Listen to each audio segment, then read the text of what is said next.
to the first time we came here. Oh, Paimon remembers! Nahita's consciousness had been trapped by the doctor, but we followed the clues she left behind to help her. So much time has already passed since then, and it seems Sumeru's changing for the better now that Nahita's in charge, right? Paimon just hopes this peace will last a long time, and then Nahita won't have any more new problems to deal with.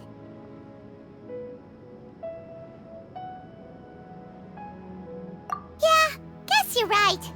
We somehow always find ourselves right in the thick of it. Who knows what will happen next? Come to think of it, maybe it's all because of you. Maybe you're just a magnet for trouble.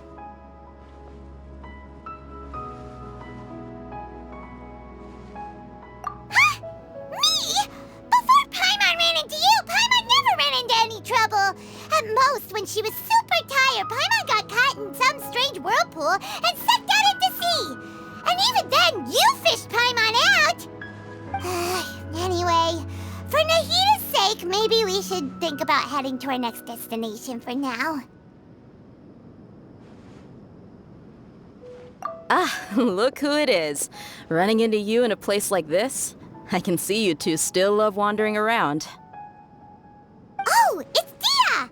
Since when are we just wandering around? We're usually taking care of some serious business, even though it may have nothing to do with our journey. But never mind that. What brings you here? I just finished a commission in the desert for a usual client of mine. Nothing too interesting. Just escorting a shipment of goods. I'm on my way to report back. That's when I saw you two all the way over there, chatting away. What were you two talking about anyway?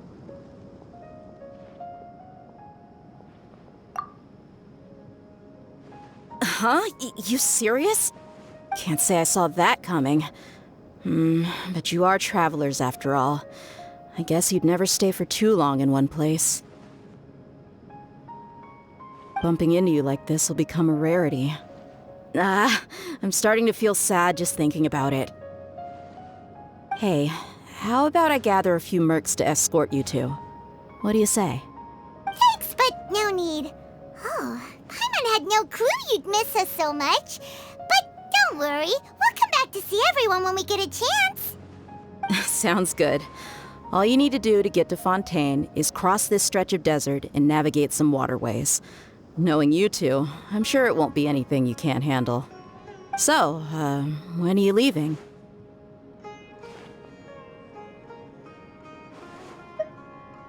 Oh, wait a sec. Paimon just remembered there are still a few dishes in Sumeru that Paimon hasn't tried yet. Now, where's that list Paimon made?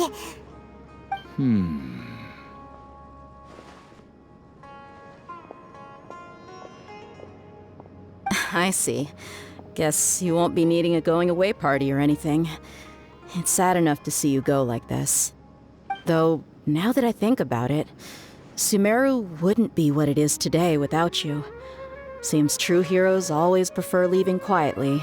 By the way, should we go say bye to Nahita?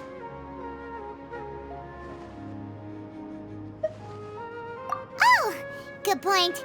Then there's no need to bother her in the real world. Then, I guess this is goodbye for now, Traveler in Paimon. Whether as a client or a friend, you're always welcome to come find me. Goodbye, Dia.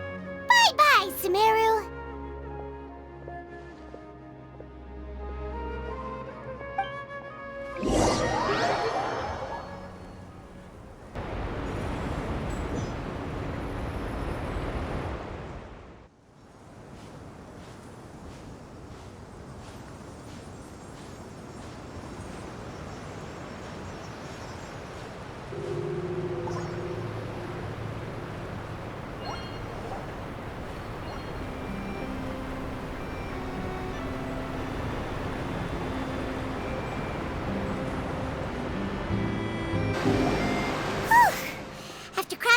Sand and water, we finally made it! Oh, this must be Fontaine's port! Wow! Everything looks so advanced in Fontaine! Paimon once heard that the industry here is extremely developed, and there are all kinds of unusual machines. Just seeing the sights as a tourist is nice, but maybe it would be better if we found something to do. What do you think? Good idea! Nahida gave us loads of useful information. Seeking out the Seven is probably still our best source for information at this point. Yeah, the more we can learn, the better. So, what do you think the Hydro Archon's like? Will we get along? Nahida said that she has a very unique personality, whatever that means.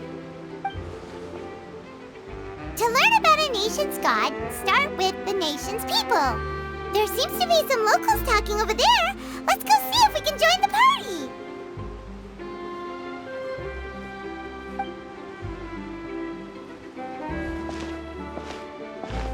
If you ask me, it's a tragedy how things ended for him. Clearly, he was a pretty decent person. Yeah, I didn't expect that kind of ending for him. I thought he would at least fight on a little longer for his family. I was expecting a sudden plot twist, but it's a pity that it never happened.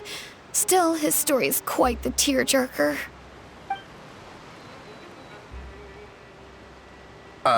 Excuse me. Can I help you too? I couldn't help but notice you standing here listening. Hi. We're travelers new to Fontaine, and we had something we wanted to ask, but you seemed to be really busy talking about some kind of play, so we didn't want to interrupt. Play? Oh, no. We're talking about something that really happened. In fact, it's a case that was just heard a few days ago. Really? Like, a real trial? But the way you were talking about it and the words you used just now made it sound like some kind of story. Well, good tales are often based on true stories, aren't they? And what you see in reality may also be someone deliberately putting on an act while harboring ulterior motives. Whether something is true or not simply isn't that important. The main thing is whether the story being acted out on the stage is splendid enough. Oh, but it looks like you're not from around here.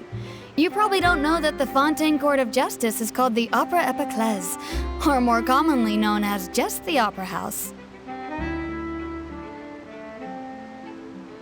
But, shouldn't court cases be treated a little more seriously than that? Not to question Fontaine's way of doing things. It's just that putting someone on trial is usually a very serious thing. No worries. Other visitors to Fontaine have wondered the same thing. You could say that we just don't want to waste the moving stories behind those cases. And as for your worries about whether the cases are treated with due reverence, we have the absolutely just and honorable Chief Justice Neuvillette, as well as the Oratrice Mécanique d'Analyse Cardinal, a machine created by the Archon. Between the machine and the Chief Justice, false charges and injustice are a thing of the past now. Oratrice? Is it some kind of machine, too? Oh, Paimon's curious. We should check it out if we get the chance. Wait, Paimon almost forgot to ask you our question. Do you know what we should do if we want to meet the Hydro Archon? Oh, that's easy. Just go to the Opera House. Lady Farina practically lives there. You could definitely say it's her biggest passion. I think what they mean is that they wish to speak with the Archon personally. In that case, I'm afraid it's going to be a tad more difficult. You'll have to make an appointment well in advance, and it'll depend on whether or not she has any time slots available. Huh. Is the Hydro Archon super busy taking care of official stuff? Wait, didn't you say that she's always at the Opera House? No. Lady Farina seldom takes an interest with the nation's affairs. The reason it's difficult to make an appointment is simply because she's incredibly popular. That's right. After all, she is the Archon. Though she may tend to get a little dramatic from time to time, people can't get enough of her. Huh. First time Paimon's ever heard of an Archon being described that way before. Wait! Paimon gets now! The Hydro Archon is kinda like a big celebrity here, right?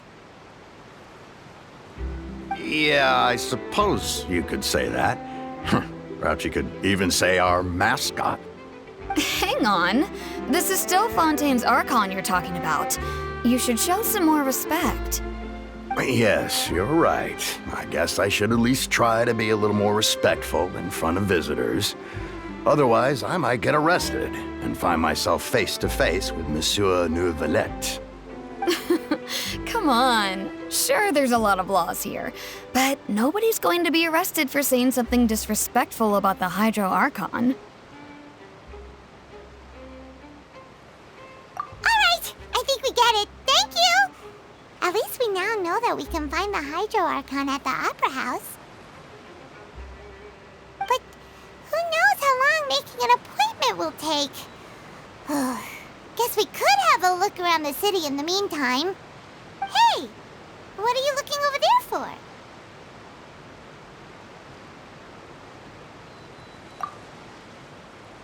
Huh. Maybe something's the matter. She isn't going to jump into the water, is she? Maybe we better go check on her.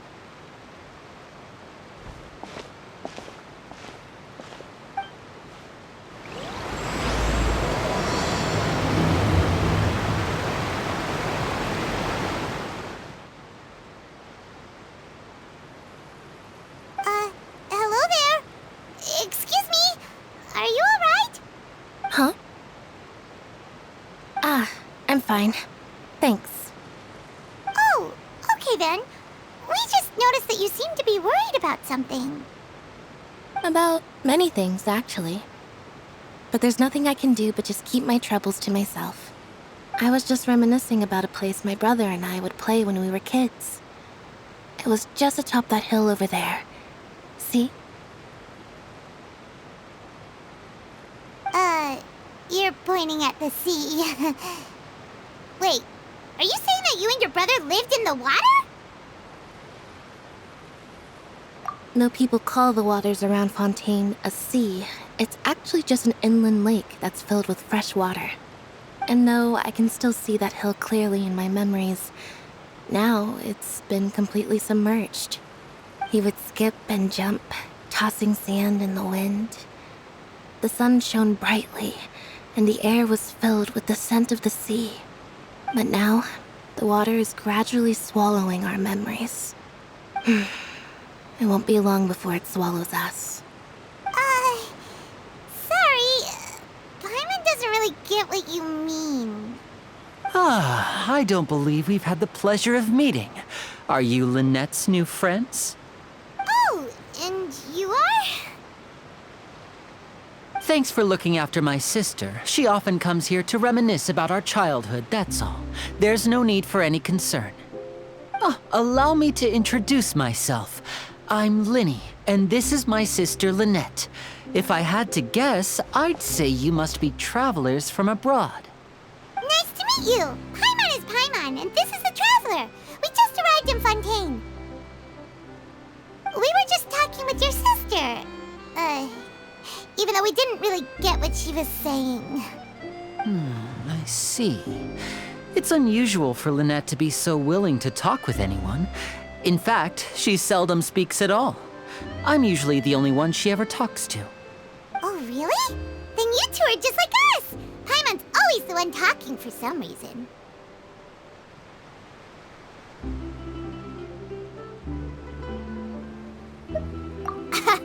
So that's how you think it is? I also think my brother can be too talkative at times. Seems you were right, Paimon. We are quite similar. So, what did Lynette mean just now when she said that the water is engulfing your memories, and that it won't be long before it engulfs you too? Oh, that. It's from a prophecy that's been circulating in Fontaine for some time now. Well, I suppose prophecy isn't exactly the right word, because that implies a certain amount of uncertainty. There's no doubt about what's happening in Fontaine now.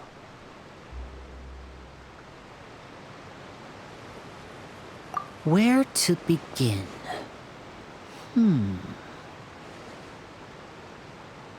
Let's put that question on hold for a moment. We still haven't formally greeted each other yet, have we? Did all the introductions earlier not count? Hello, traveler.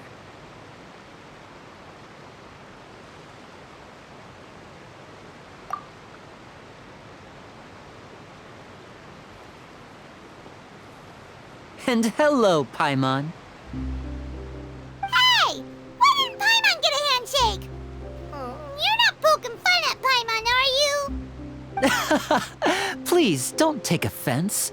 Just consider it a sort of etiquette we have here in Fontaine when making new friends. You should remember it. It might prove useful. Oh, all right then. Well, Paimon's just happy to have a local friend now. By the way, we were just getting ready to go to the Opera House to meet the Hydro Archon. Would you be able to show us the way? So you're going to see Lady Farina? No problem at all. In fact, I was planning to go to the Opera House later myself. I'll gladly take you once I finish things here. Please follow me.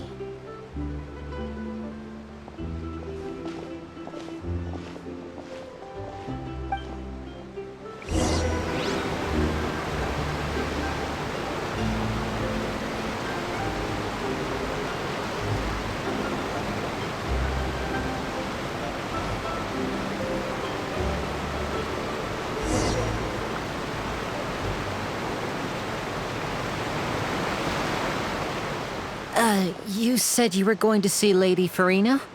Well, it seems Lady Farina has come to see you.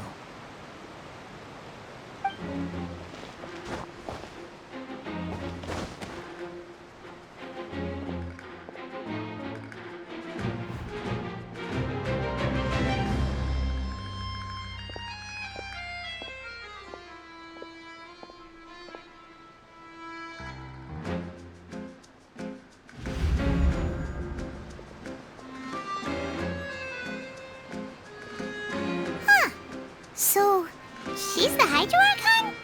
But how did she know we were looking for her? My dear people, rich and poor, those with cup in hand and those with nothing at all, raise your glasses in celebration. If you don't have one, then just raise your hand in lieu.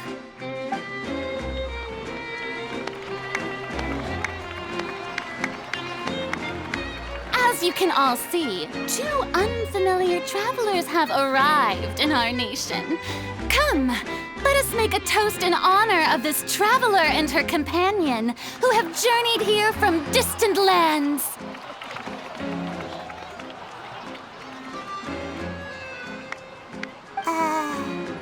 Is she talking about us?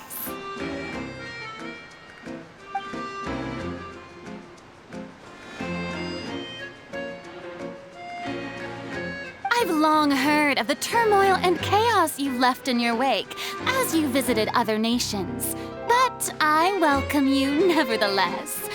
No, I have come to receive you personally. Fear is for insignificant cowards. I am a god, and I will never entertain the notion of such meaningless wariness. You can be rest assured, I see clearly your sincerity.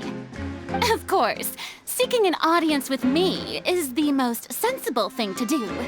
It will allow you to truly behold my power and witness my authority.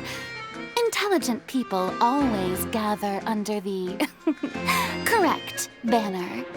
I, Focalor, hereby welcome you to the nation of Hydro and acknowledge the value and significance of your trip.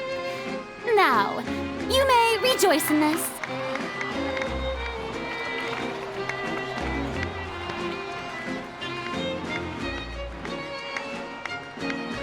Yeah, Paimon still can't believe it.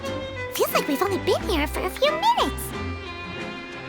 But the Hydro Archon's entrance was, how should Paimon describe it? A little over the top? Miss Hydro Archon? How did you know we were coming?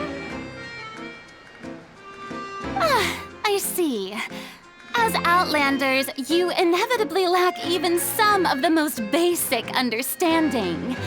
Don't forget that even the gods can be divided into the mediocre and the excellent. I suppose it's only natural for you to be awestruck by my abilities.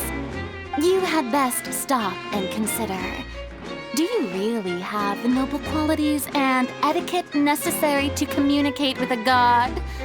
All it takes is a flick of my finger for me to know everything about you. Whoa. Talk about sounding high and mighty.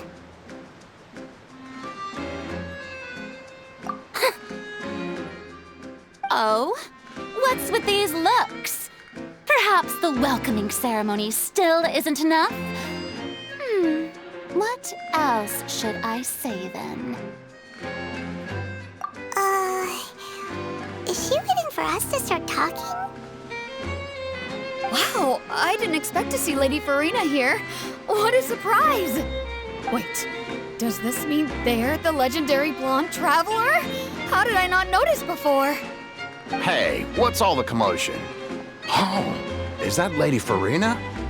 Is there some kind of drama going on? Of course. That's the blonde traveler, the one all those stories are about. Lady Farina came here to personally see her. Oh, I bet this is going to be the duel of the century. Ooh, I've got to see this. I knew Lady Farina would never disappoint.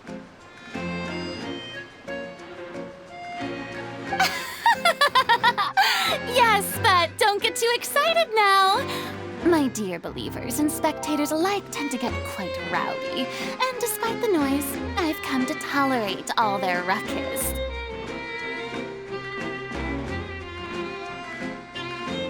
You may consider this my reward to all of you. I have determined that there will be an epic duel between myself and this traveler from another land, just as you were hoping to see. Now she wants to fight? Aren't we getting a little ahead of ourselves?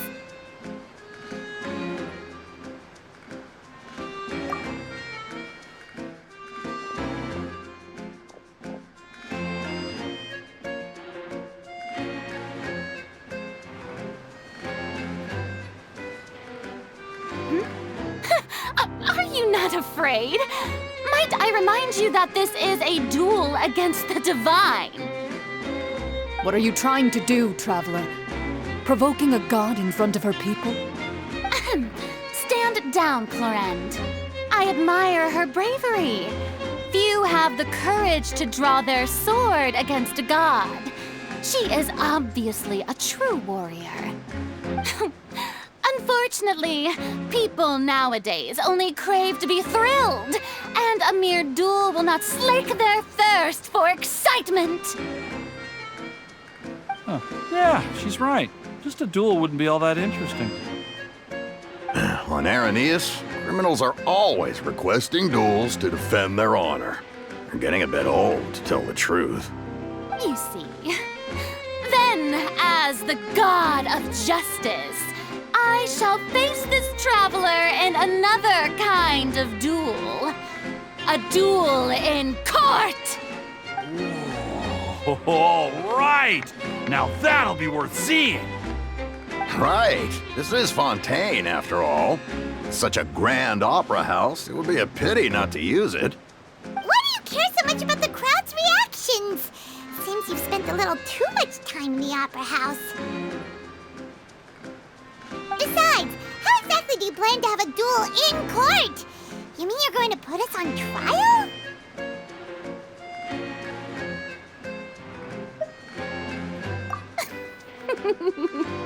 Oh, we have reason to put you on trial. It's obvious, isn't it? According to Fontaine law, no one is permitted to release any flying objects within Fontaine city limits during the first 3 days of each month. You are clearly guilty of violating this law, no?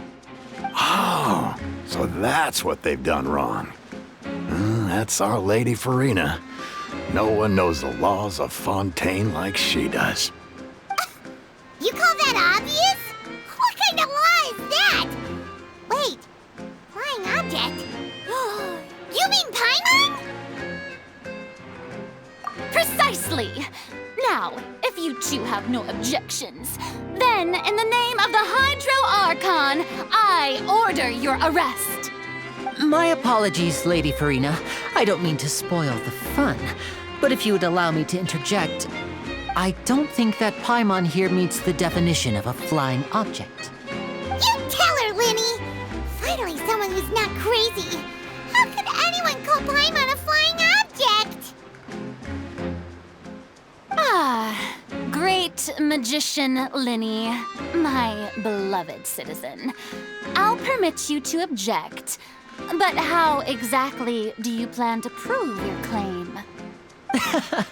As a magician who just rained on your parade, I naturally should shoulder the responsibility of saving the show. So, with such an audience gathered here, allow me to perform a trick for everyone.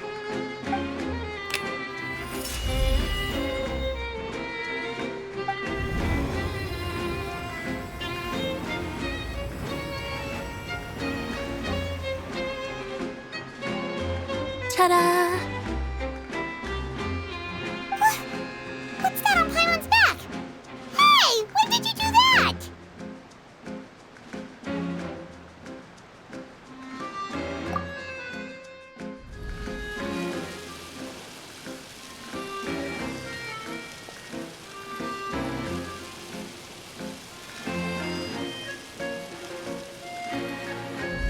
There. As you can all clearly see, Paimon should be classified as, well, something like a balloon. This rope has been in the traveler's hand all along. It was just that no one could see it before. Huh? You call that magic? You've got to be joking. I thought it was pretty good. Nice one. I'm not sure what to think. It seems Lady Farina's charges no longer hold water.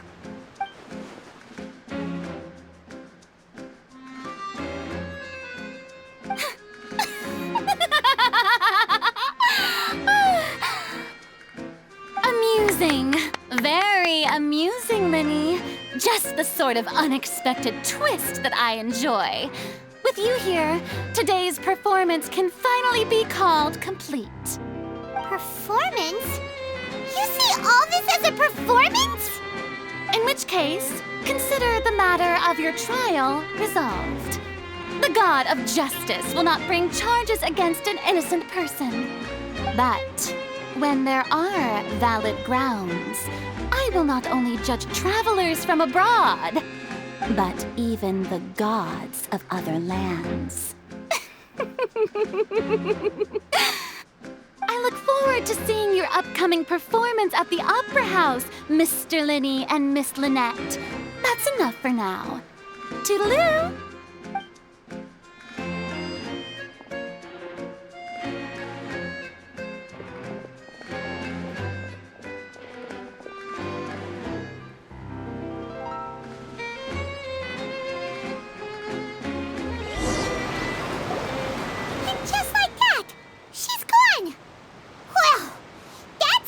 Unpredictable Archon Paimon's ever seen. You never even had a chance to ask her anything. But that's a problem for future Paimon. That whole scene just now was really...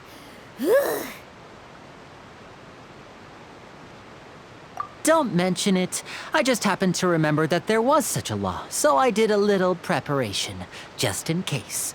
I didn't think it would actually come in handy. So, now do you see what kind of god Lady Farina is? She can be a bit confusing at times, but she is still amenable to reason.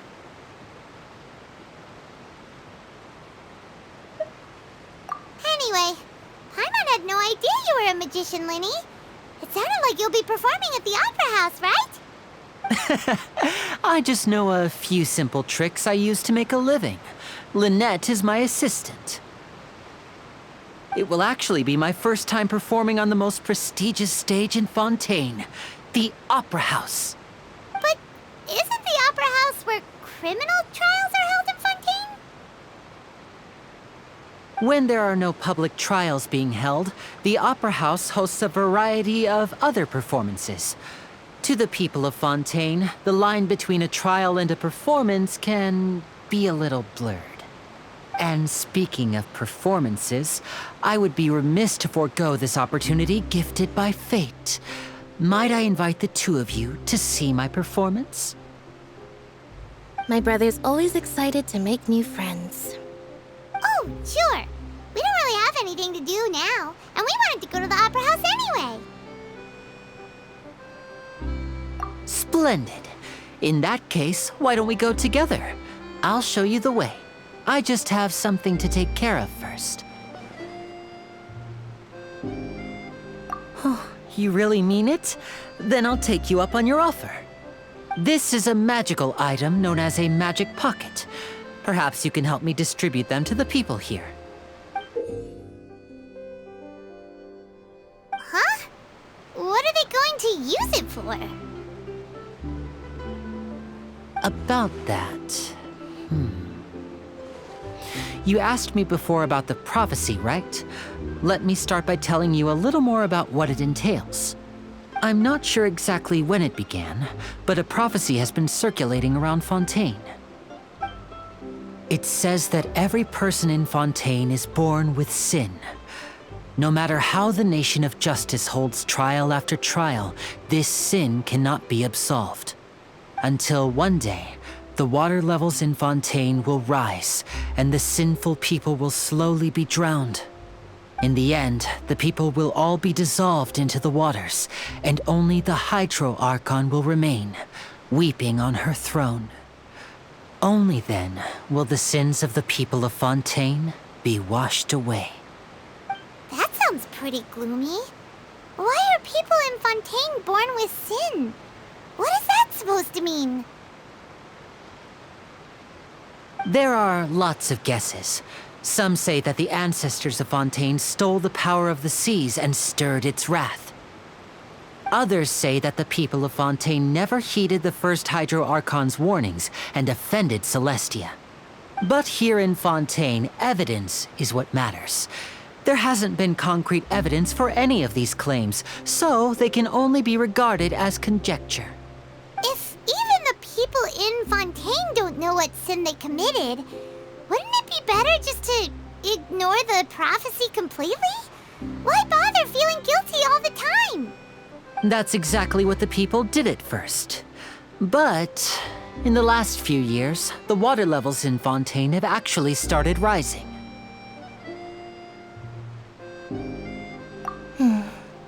Many places have already been completely submerged, and now lie beneath the sea. Many people carry on with their lives as before and shrug it off as a natural phenomenon. But my family and I think that the people of Fontaine shouldn't ignore the possibility, which would end up sentencing them to death. We hope that at least the people who reside near the waterfront can move away before it's too late. So, we've started distributing magic pockets to them. As a magical item, these magic pockets have astonishing capacity. I'm sure they will come in handy when people are moving their belongings. Oh, Paimon gets it! It's like preparing for a rainy day! But this is more than a bit of rain. Perhaps only absolute power could ever contend with such a catastrophe. But who knows? We're just tiny specks in the grand scheme of things. Now, if you'd like to help, then please give these magic pockets to anyone nearby. Be sure to convince them to take it, regardless of what they say.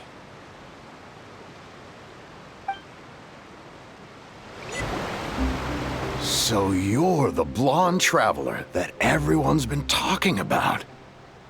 My apologies for not recognizing you earlier. Oh, a magic pocket? Seems you really thought of everything. I guess it's better to prepare for the worst and hope for the best. Thanks. Please, also thank the magician on my behalf when you get the chance. What's this? So you also believe in the prophecy. Keep it. I won't have any use for it. What? You mean you don't believe in the prophecy? No, I believe in the prophecy. But I also believe in another story. The story says that people once lived in the ocean. They were one with the ocean and couldn't live apart from it. But as time wore on, people desired to live on land and developed blood vessels, encapsulating the sea within their bodies. Thus could people set foot on land. So, if you ask me, when the water rises and takes us all, it'll be like we're going home. Oh, we hadn't heard that one before. But people can't live underwater. They'll die. You should probably still take it. All right, I'll take it. I guess I just feel that being dissolved into the water doesn't necessarily mean death.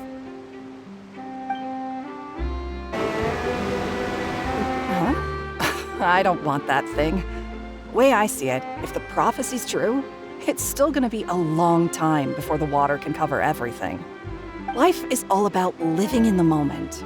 What use is there in worrying about the future all the time? We'll cross that bridge when we get to it. You should still take it. You never know when it'll come in handy.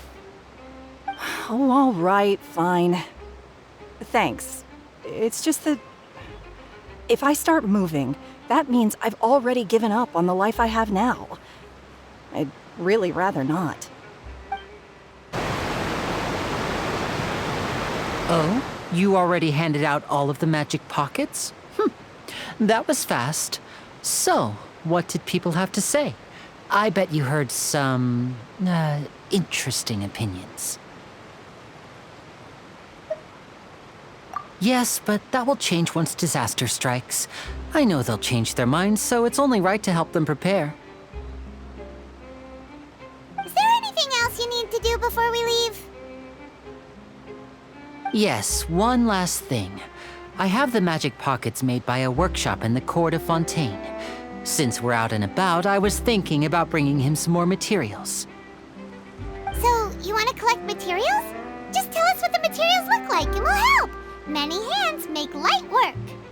Oh, that would be much appreciated. We'll need some Romaritime flowers.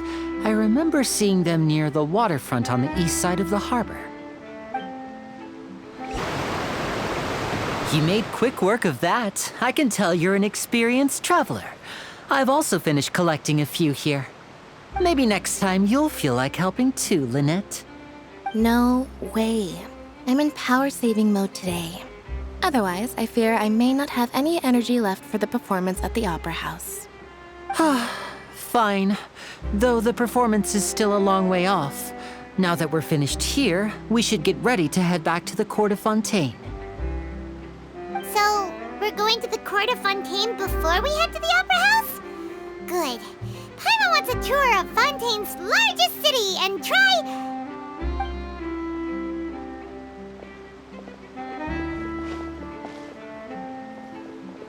Wait, shh. Have you noticed that person over there? The young girl. Huh? What's wrong with her? Paimon didn't notice anything. She's obviously a thief. Magicians and thieves practice similar methods. We divert attention, and a distracted audience is one that won't discover what you're really doing. Watch her movements carefully.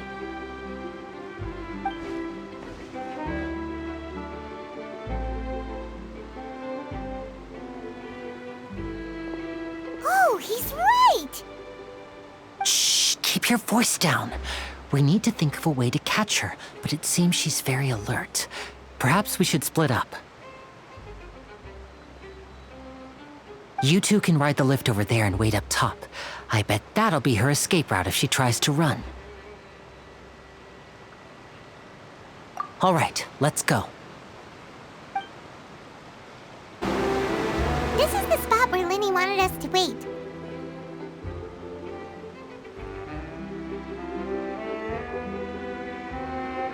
Oh, look! Isn't that her?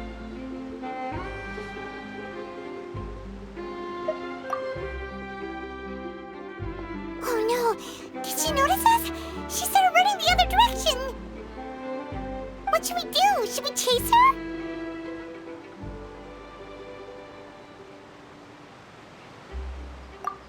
You're right.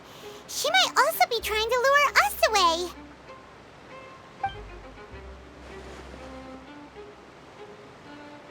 Nothing's happened for a while now. Paimon wonders if Linny caught the thief.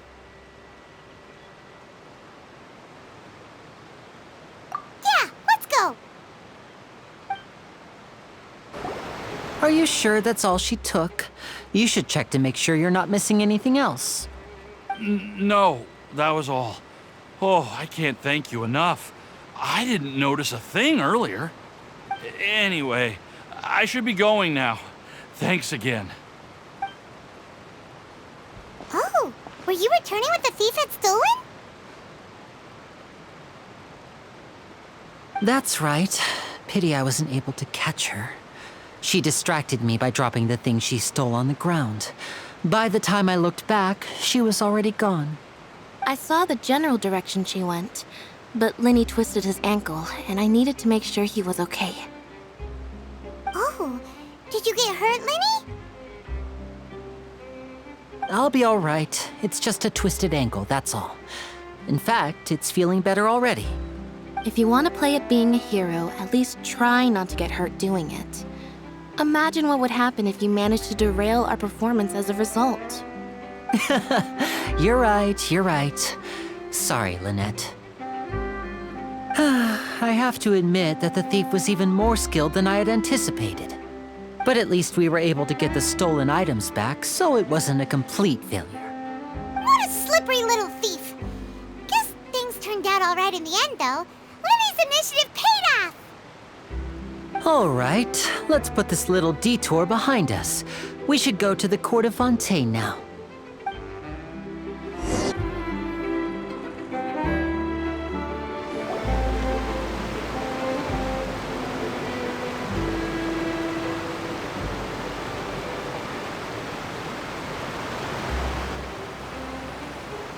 So, we ride this thing to go into the city?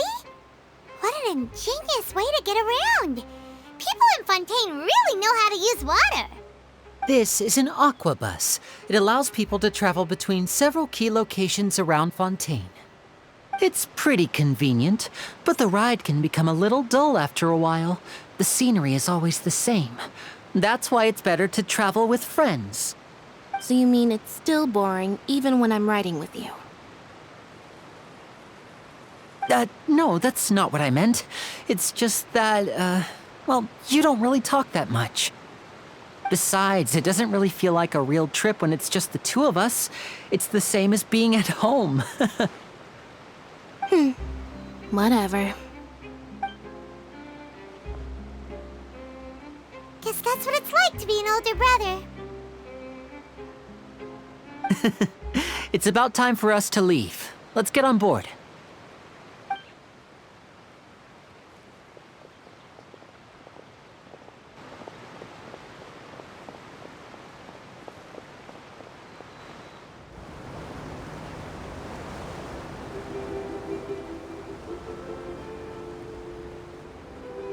Huh?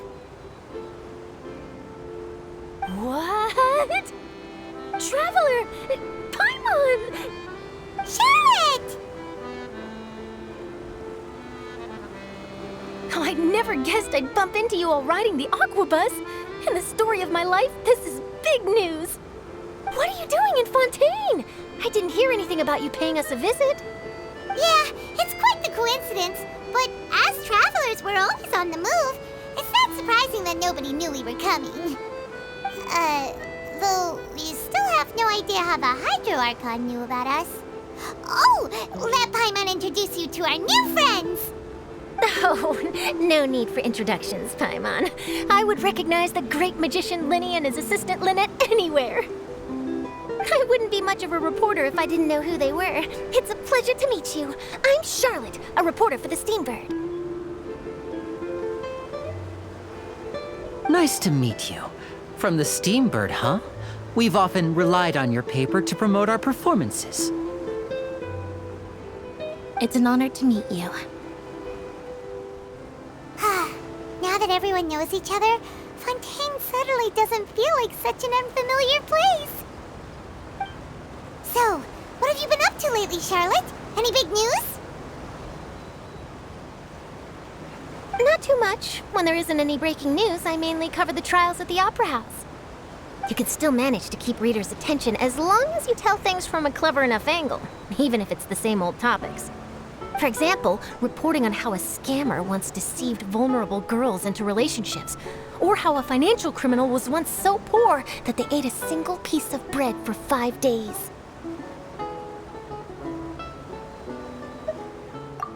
You're right. Seems you know me pretty well. What I'm really after is exclusive, sensational news pieces that could shake the country. These smaller stories are a waste of my talents. Oh, I just remembered. I've been following a case lately. Well, a series of cases, actually.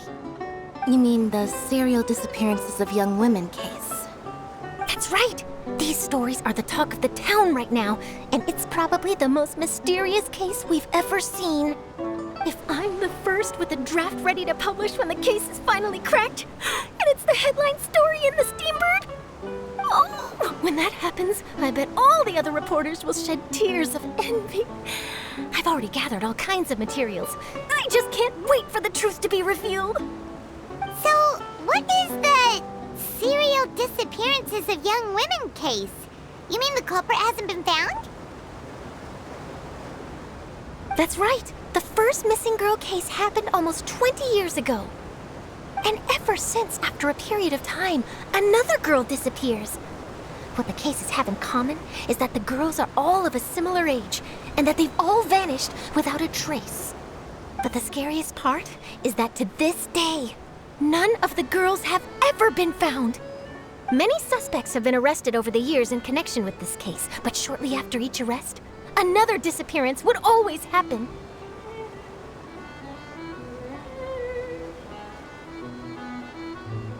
Yes, it's possible.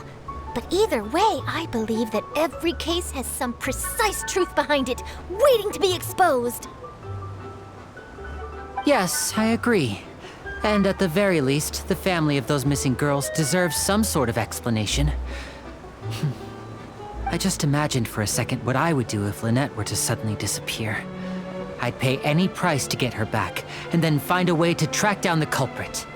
Please don't imagine that, Linny.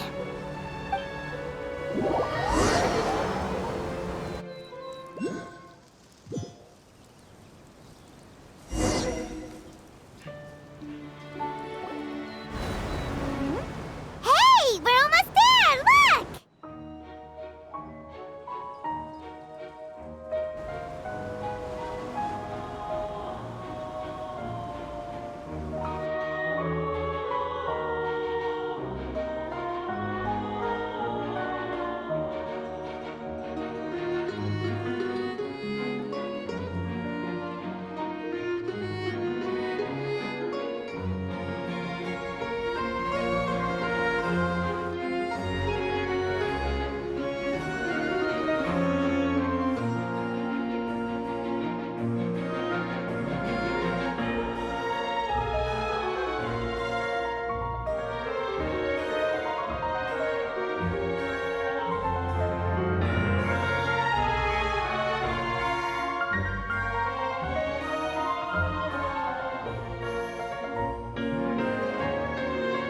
Well, I really enjoyed chatting with you. Life should be full of pleasant little surprises like this. Yeah, us as well. The ride went by too quickly. I have an interview to get to. I should get going before I'm late. Okay, Paimon hopes we can chat again soon, Charlotte. See ya! Bye now. Oh, be sure to stop by and see me at the Steambird when you have time. What a tough job. Always running around and interviewing everyone. Well, where should we go now? If you don't mind, how about we stop by my home first? Besides, I still have all the materials we collected. Sure, we wouldn't mind at all. This city is so huge, Paimon wouldn't know where to start anyway.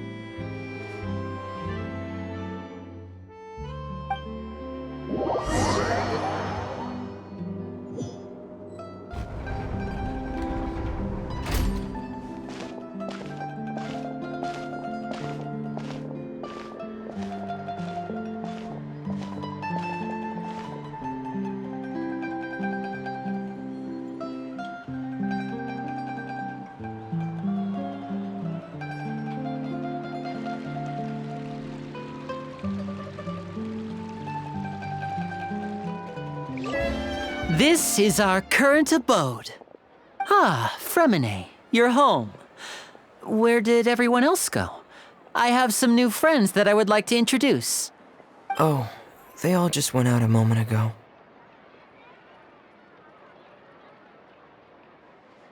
I see. Everyone is getting busier now that Father will be returning soon. I suppose that can't be helped. Allow me to introduce you to my little brother, Fremine. He is a phenomenal diver. Hello. Nice to meet you! Paimon is Paimon, and this is the Traveler! Oh, you sound very proud to have a diver as a brother, Linny.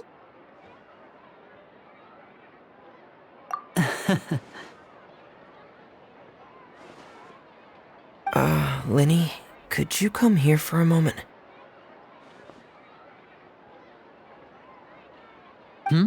What is it, Fremine? Do you have something to tell me?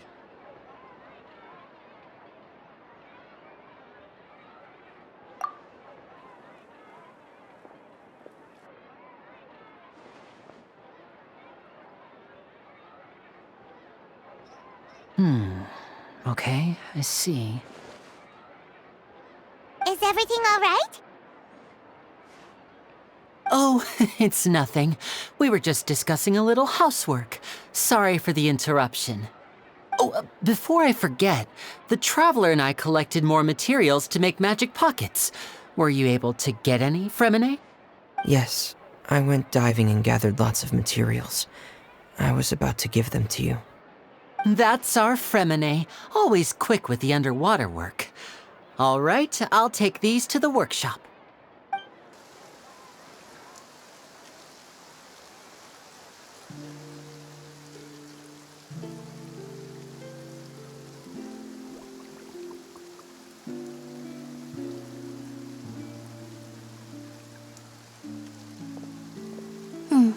Looks like rain. Oh, you're right. But wasn't it clear and sunny just a moment ago? Fontaine's weather sure is weird. I'm afraid that's just how it is here. It often rains on days where there are trials being held in the Opera House, but don't worry, it'll clear up soon enough. What's wrong, Fremine? There's a legend about the rain that I tend to believe. It's said that a dragon of water once resided in Fonteine. Though we don't know where the dragon went, every time it weeps, the skies will cloud up and pour out rain.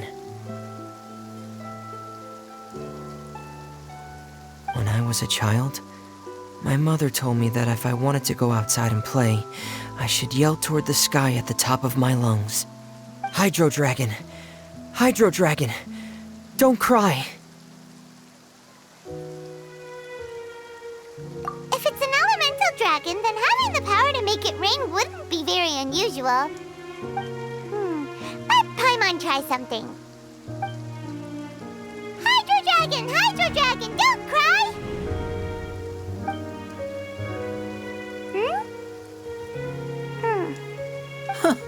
Doesn't seem to be of any use. It is just a legend after all. You know, you might be a more popular magician if you understood the concept of romanticism. Or could at least play along. Sorry, it might be because we've never met the Hydro Dragon. Perhaps it can't be comforted by the words of strangers.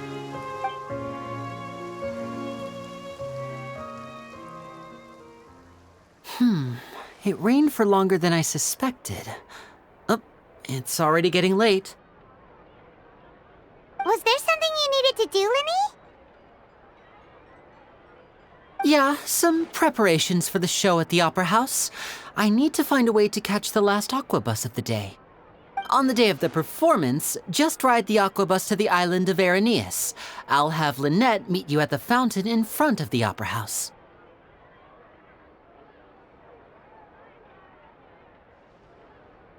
Oh, are you leaving now? What is it, Fremine? I'm in a hurry.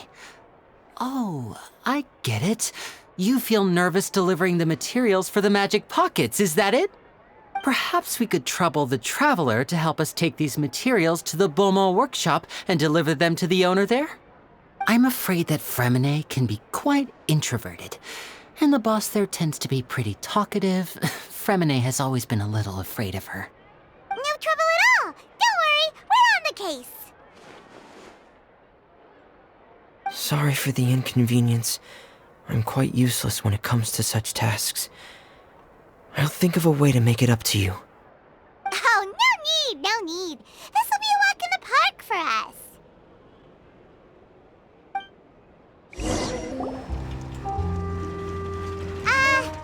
Hello?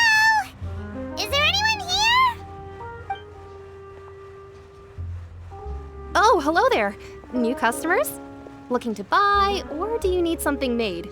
Or perhaps you're just looking for a chat with me. Oh, no, we're just here to deliver some materials. Here they are. They're for making...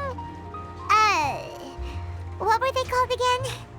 Ah, these must be for magic pockets. I could tell right away. I've already made several orders worth now. No need. They've already prepaid several batches worth. When they told me what they'd be using them for, I even offered them a discount. But they insisted on paying the full amount, saying that I had a business to run. It seems both their hearts and their pockets are made of gold. Whoa. So, is Linny actually loaded? I can't say for sure, but who knows? Maybe there's good money to be made being a magician in Fontaine. Hey! Is this machine what you use to make stuff here? It looks really advanced. Why use your hands when a machine can do the work?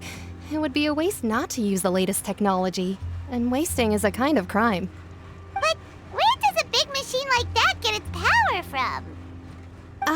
Well, it's a little complicated.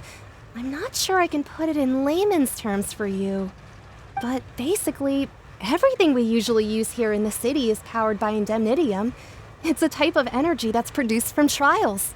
Huh? How can trials produce energy? Well, I'm not completely sure of all the details myself, but basically, when a trial is in session, the Oratrice Mécanique d'Analyse Cardinale harvests people's belief in justice and converts it into energy to be used all around Fontaine. So that's what its other function is? Paimon heard that the Oratrice was created by the Archon to make judgments.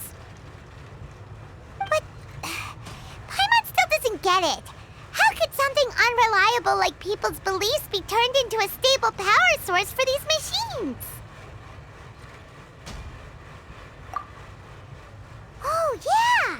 So that means the Hydro Archon relies on the machine to take the energy created by belief and turn it into power for all of Fontaine, right? Even though I've never heard anyone really put it that way before, it sounds like it makes sense. Besides indemnitium, we have another type of energy called pneumosia. It isn't produced by the power of the Archon, but it is unstable by nature. Even now, it still cannot be widely used by civilians. I thought I'd find you hard at work, but here you are chatting the day away. Since you're already talking, I'm sure you wouldn't mind a few words with me. You again? Didn't I already promise you that I'd have the more I owe to Confrérie of Cabriere by next month? Why are you hounding me now? Yeah, but how do we know that you won't go running off by the end of this month? I want 50% today. Wait, no, 70%. Huh? You... Seems business isn't so great for the workshop. We've already finished our job and delivered the materials. Maybe now's a good time to leave? Hey, hold on! Before you go around trying to collect payments, why don't you settle your own debts first? If Confrérie of Cabriere wants to poach clients from Northland Bank, that's fine. But I'm afraid you still owe the bank a hefty sum of mora. So why don't we work things out between us first, before you get back to your little conversation here? You're from Northland Bank. But we said we'll pay everything we owe next month. Why are you hounding me now? Traveler, Paimon! I didn't think I'd run into you here in Fontaine. What are the chances? We're surprised to see you too! What are you doing here in Fontaine? You didn't want to stay in Snezhnaya? Long story short, I've already been in Fontaine for some time now, and honestly, things have been pretty boring. But it seems that fate brought our paths together today. Not only will I have some good friends here now, but ones who always seem to find trouble. Either way you look at it, it seems things are going to get a lot more interesting now. Pretty sure we'd want to avoid anything that you'd find interesting. Besides, our trip here has gone pretty well so far. Right, Traveler?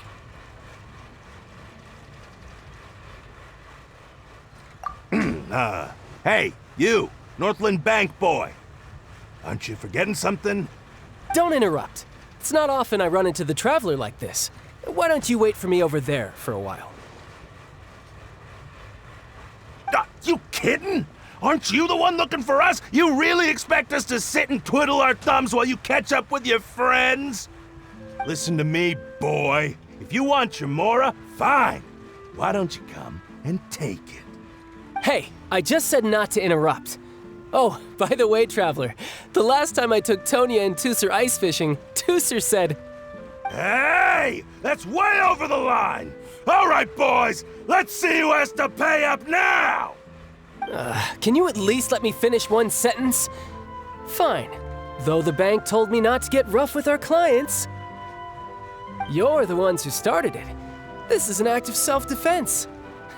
You two will have to be my witnesses, okay?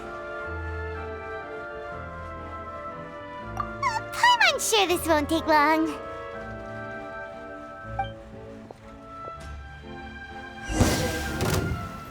Oh, what's your deal, Brad? How are you so strong if you're just a staffer from Snezhnaya's Northland Bank? Wait, don't tell me you're... Oh, now you notice. It's a little late, don't you think? Just make sure you understand that you don't mess with Northland Bank. Got it?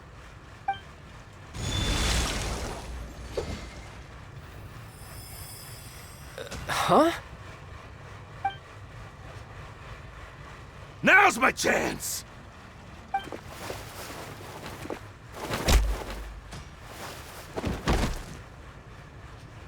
Huh. That was weird.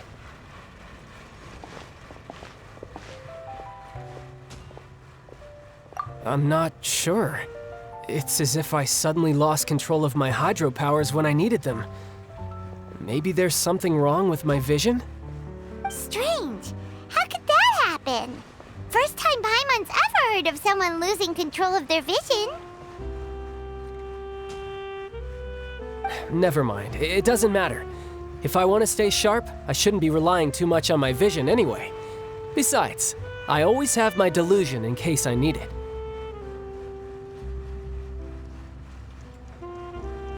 So what are you doing in Fontaine, child? And don't say it's work for Northland Bank. Well, I guess it's because I've been in a bad mood lately. Huh? What kind of reason is that? Wait, since when do you feel down about anything? I don't know. Maybe I still have a lot to learn about myself. But recently, there seems to be some sort of restless power stirring inside of me. And I don't know why, but every now and then I feel like I'm in a terrible mood. Maybe you losing control of your vision just now is connected with that power you're feeling inside. That is a possibility.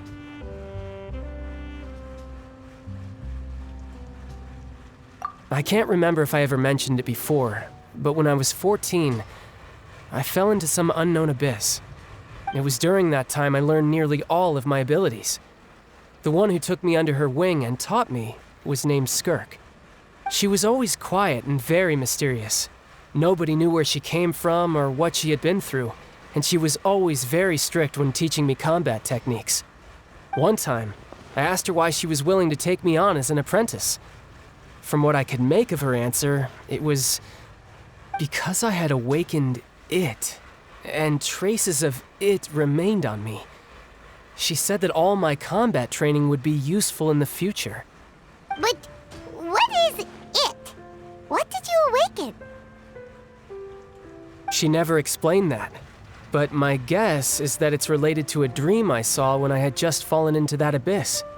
In my dream, I was in the deepest depths of the sea, and the boundless seabed was all around me. But in front of me appeared a whale that was so massive, I felt like I couldn't breathe. A whale? Oh, that sounds familiar! When we fought against you before, you summoned a huge whale that seemed to leap at us. Is that the one? That's just an abstract form of a whale that I create using my elemental powers. It takes that shape because the scene I dreamt of the whale has always been stuck in my mind. I'll never forget it. So you used the whale as inspiration for one of your moves? Huh. Seems a little twisted to Paimon. So why don't you just go ask your master? Maybe she knows the answer. You make it sound so easy. Ever since the incident I experienced there, I've never stopped searching for Master Skirk and that unknown abyss. But it's been years now, and I've still found nothing. There isn't even a trace of the place where I remember falling into the abyss. Oh, it sounds like some kind of ghost story. Yeah, I'm out of leads at this point, but there's nothing more I can do. It seems that strange encounters in this world tend to be elusive like that. Oh, seems the time really flies when I'm talking with you. I just remembered I have somewhere else I need to be, so I should get going. What? More work for the Northland Bank? No, it's more of a personal appointment. Lately, I've been sparring with some of Fontaine's official champion duelists whenever I'm feeling bored. Official champion duelists? You mean it's their job to duel? Yep, in Fontaine, before a criminal goes to court, they're given one chance to defend their honor by requesting a duel with an official champion duelist. The champion duelists are all powerful fighters selected from among the nation's best. And the duel itself is a no-holds-barred fight with no specified stopping point. So engaging in such a duel is regarded as a symbol of defending your honor. If a criminal manages to win the duel, they'll be acquitted. But if they lose, they'll have no choice but to stand trial. And the worst-case scenario is that you're simply killed in the duel. Though it's rumored that Fontaine has a death penalty, from what I can tell, no one has ever been officially sentenced to death. So really, the only people who opt to duel are those who have suffered a grave injustice in being accused, or those who greatly value their honor. Otherwise, why gamble with your life? So, do many people actually get out of their trials by winning the duel? Apparently, it's exceedingly rare for anyone to actually win. Fontaine probably enacted this system as a way to show that the nation respects the honor of its citizens. Besides, none of the champion duelists are to be trifled with, which is exactly why I was itching to face them as soon as I got to Fontaine. Apparently, the one I'm meeting today, Clorinde, is the strongest of the champion duelists. I had been asking her for some time before she finally agreed to face me today. Well, that's child for ya. Paimon feels like we heard that name somewhere before. Clorinde. Huh. Oh, before I forget, I want you to have this. Huh? Your vision? You're seriously just giving it away? I'm just worried that it could become uncontrollable again. I'd be pretty upset if it got in the way of my duel, so I think I'll be better off without it for now. Besides, I just need you to hold on to it for a short while. I'll come retrieve it when I have some time later. Paimon knows what you're up to. You just want an excuse to come talk to us again, don't you? Whatever gave you that idea? I'll be in touch later.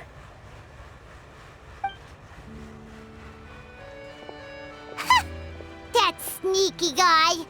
He said he's been feeling down lately, but he seemed the same as ever to Paimon. Well, since we don't have much to do for now, we might as well walk around and see the city before Linny's performance.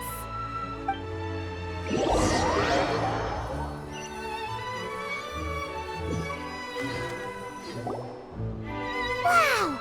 Who could have seen that coming? The reporter who was barely around for most of the story was the murderer all along!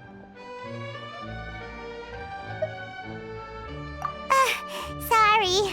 Paimon was just surprised, that's all. Paimon never saw that twist coming. The murder mystery novels here are amazing! The whodunits here in Fontейне are a lot different than the light novels you see from Yai Publishing House. Both have their merits, but Paimon thinks this style of novels are more, well, novel.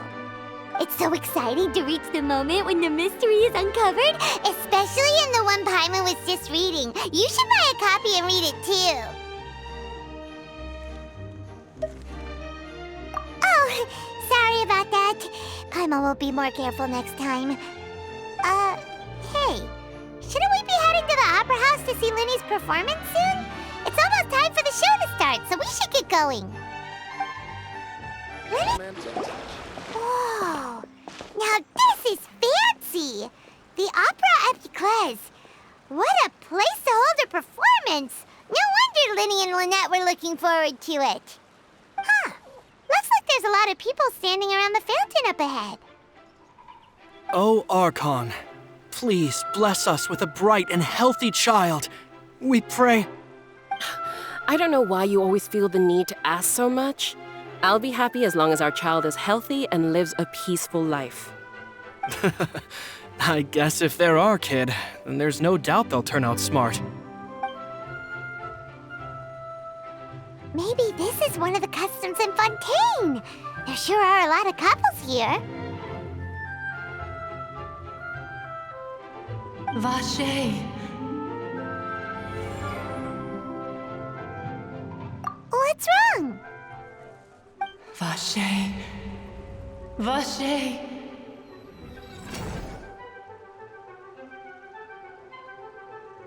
No, Paimon didn't say anything. Are you hearing things? Welcome to the Fountain of Lucine. All the water flowing through Fontейne converges here. It's customary for newlyweds to come here and wish for children. Lynette! You scared Paimon! When did you get here? Lenny asked me to wait here for you, remember? Right. What do you mean? There are a lot of people here right now. Hey, you're not trying to scare Paimon, are you? Besides, it's the middle of the day. It's not the time for eerie things. I see. I might be able to tell you something that could help explain the voice you heard. In fact, you might not be imagining things at all. I suspect that what you heard is a result of your hypersensitivity to the hydro element. Others in my family have had similar experiences. It's because of her sensitivity to the hydro element? But what would hearing a voice have to do with elemental power? When do you cry, Paimon? Wait, what? What does that have to do with anything? Just answer me. When do you cry?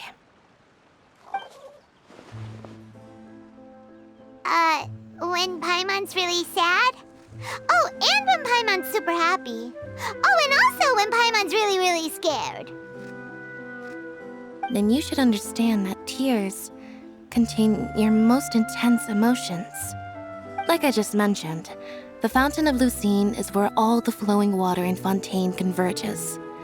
Even the tears that fall to the ground will eventually gather here. So maybe what you heard was the intense emotion coming from someone's tears. So, what did the voice say?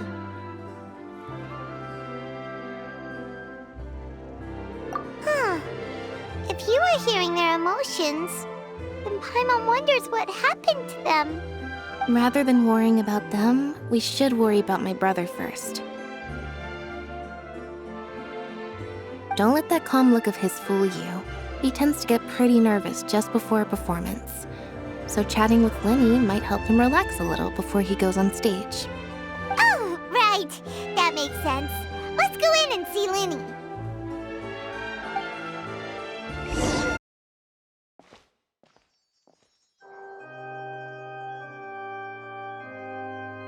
Traveler and Paimon. Good to see you. I knew you two would come. Are you kidding? We wouldn't miss it for the world. We've been looking forward to it. I can tell, judging by how early you've arrived. But you're actually right on time.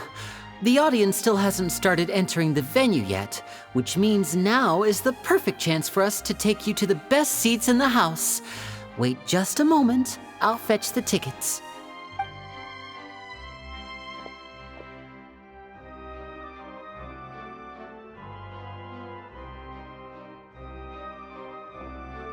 The Opera House has assigned seating, so you always have to make reservations. I've already reserved your seats, and here are your tickets. Ooh, front row seats! Thanks, Linny! Don't mention it. There's no need to keep thanking me. Hey, Linny! Could you come over here and take a look at this? Oh, I'll be right there. Seems there's an issue with the stage props over there. That's Cal, my assistant, calling me. I'll go lend him a hand.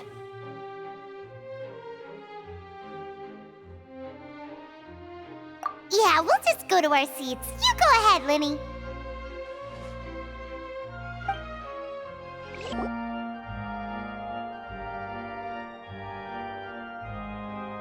Oh, these should be our seats. Come on, let's sit down.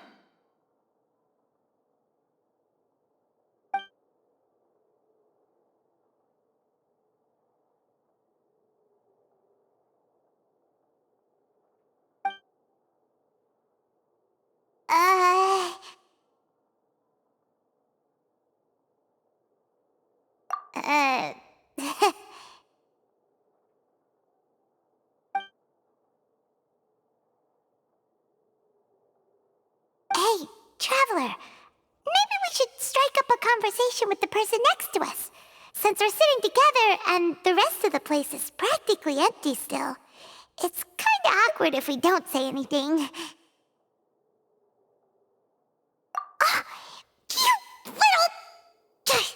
Of course you put this on Paimon!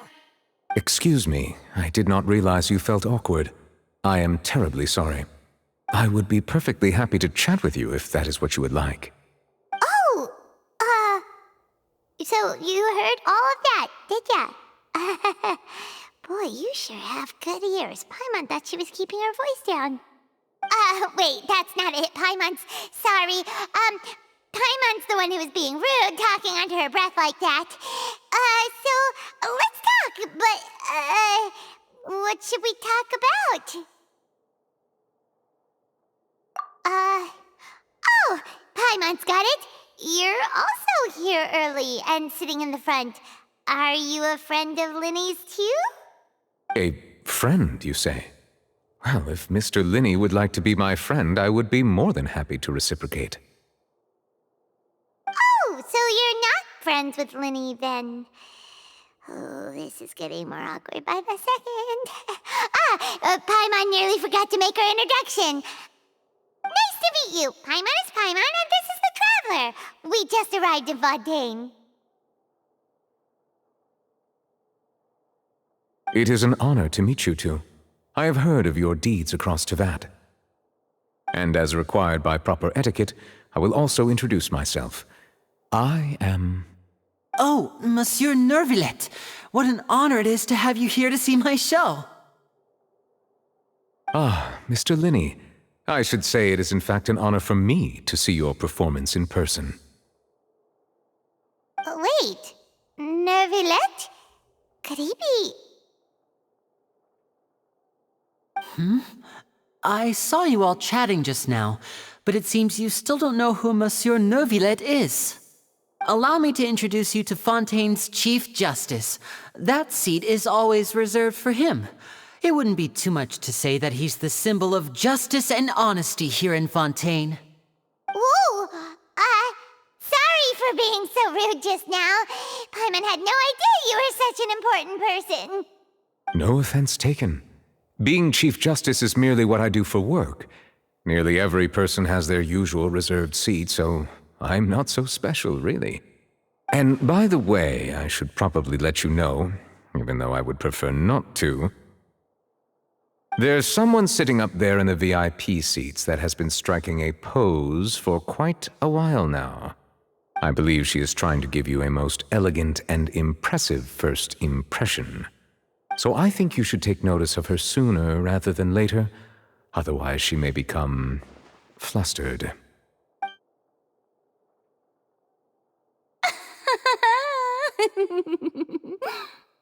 Huh?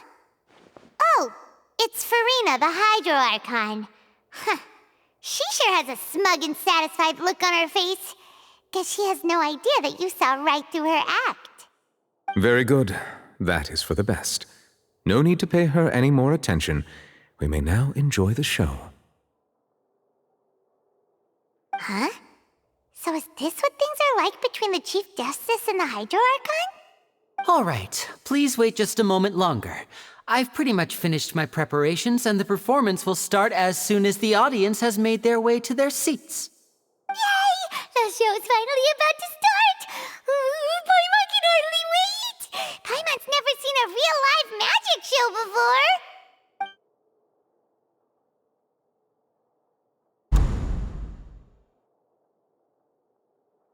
Oh! They're dimming the lights! The show must be starting!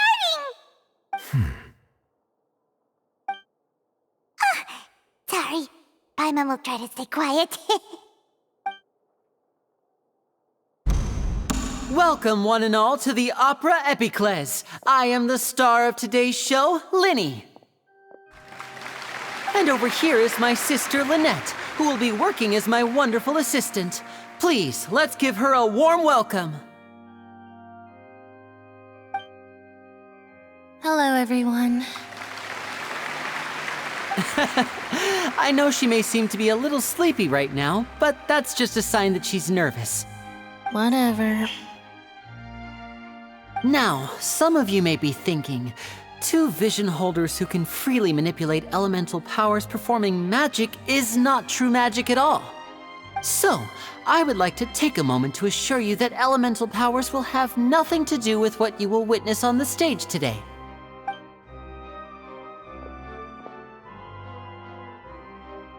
Both Lynette and myself have removed our visions for the show. That way, even the gods won't be able to help us. Oh, good point. That's what makes the show real magic. Now, without further ado, let the show begin. Lynette will now exit the stage to make some preparations. I know you might miss her, but don't worry. She'll be coming right back on stage momentarily. Perhaps in an unexpected way. I'm sure she'll be stealing the spotlight soon enough. Oh, and before I forget, there's one more thing I should say. You never know what can happen in the blink of an eye. A magician's greatest skill is making things disappear or appear. The possibilities are endless.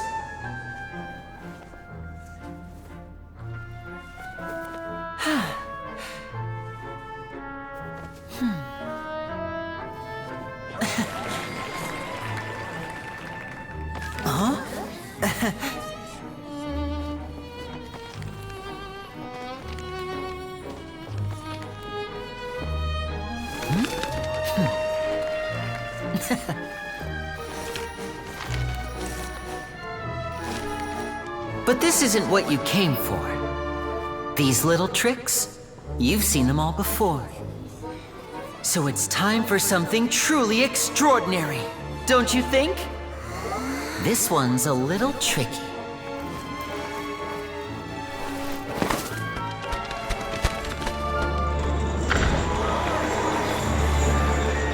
Using this water tank, I shall make my sister vanish completely, right before your very eyes.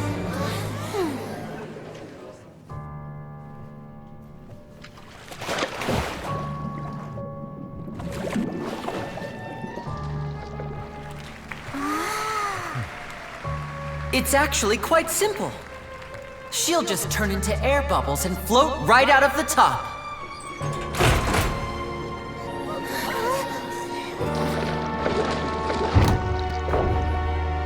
Oh no! I told them to check all the props carefully. With the lid on, even air can't escape. An amateur magician would be getting very nervous right around now. Luckily, it's me on stage, so let me show you what a true virtuoso can do.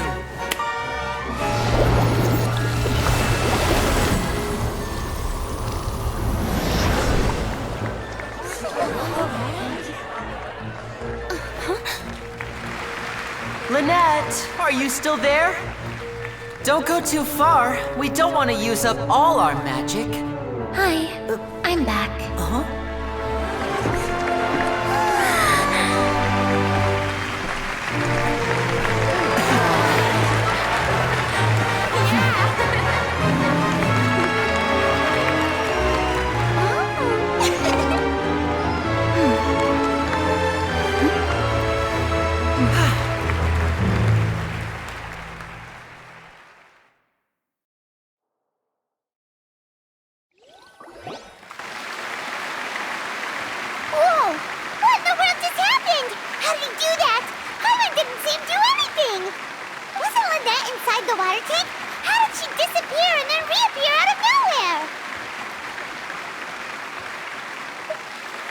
If we could see easily through his tricks, then that would mean that his skills are still lacking. To appreciate magic, you should focus on the show happening on stage, rather than getting caught up in trying to see that which has been intentionally hidden. Guess you're right. Paimon couldn't believe her eyes when Lynette reappeared. Amazing! Thank you everyone. I'm glad you enjoyed that performance. But our magical journey has only just begun. I've prepared even more astonishing surprises for everyone here. The magic of transformation and disappearance can go far beyond what you've just seen. I'm sure many of you are thinking that escaping the water tank was impressive enough, but Lynette is still my assistant after all. In which case, I have ample time to make all necessary preparations. So, for my next trick, I will require the participation of one lucky audience member. Please, if my assistants could bring out the magical boxes now. There are 2 boxes and only 2 boxes. One is here and one is there in the aisle among the audience. I'm sure many of our clever audience members have already guessed our next magic trick. A swap! Our lucky audience member and I will each enter a magic box. After 1 minute, we will each emerge from the opposite box. Now please, everyone pay very close attention to the box you see here. Don't give me any chance to make a move. Wow! How's he gonna do this? Hey, do you think this is all magic tricks, or does Lenny have actual superpowers?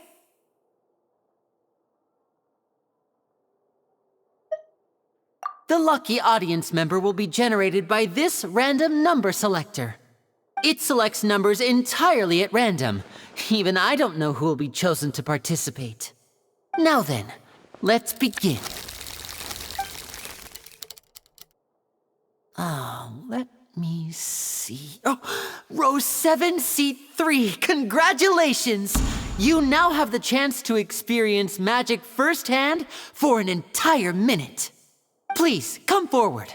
My assistant will take you beside the magic box. I'm sorry, it might be a little cramped inside, but no need to feel nervous. We've carefully arranged everything for you to be as comfortable as possible. You don't need to do anything, but no matter what strange things may happen, don't come out of the box. If the magic is interrupted, who knows where you might end up? You might even find yourself in the Fortress of Meropide. Oh, okay.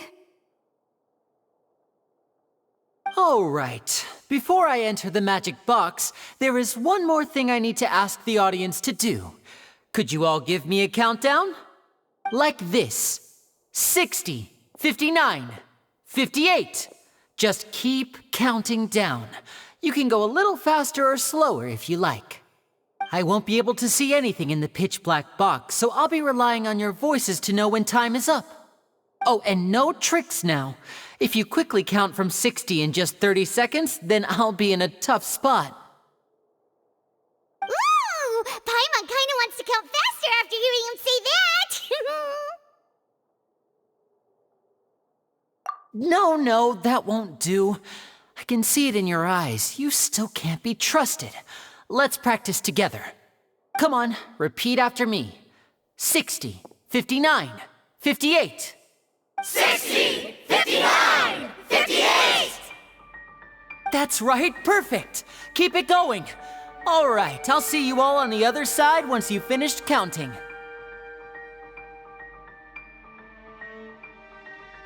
54, 53, 52? Huh? Why aren't you counting, Nervalet? I am counting in my head. I think things are exciting enough in here as it is. Merely a consequence of my identity and personality. Do not worry about me. Just enjoy the show. Oh, all right. You look so serious that Paimon thought you might be feeling uncomfortable or something. 40, 39, 38! Mr. Linney, are you all right in there? Is everything ready? Yes, I'm fine. I'm just double-checking the direction of the magic. It would be a disaster if we get sent to the wrong places. For example, mid-air right above the audience. Even though he's saying that, Lenny doesn't seem nervous at all.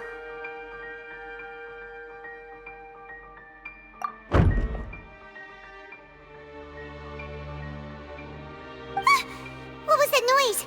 Did you hear it too?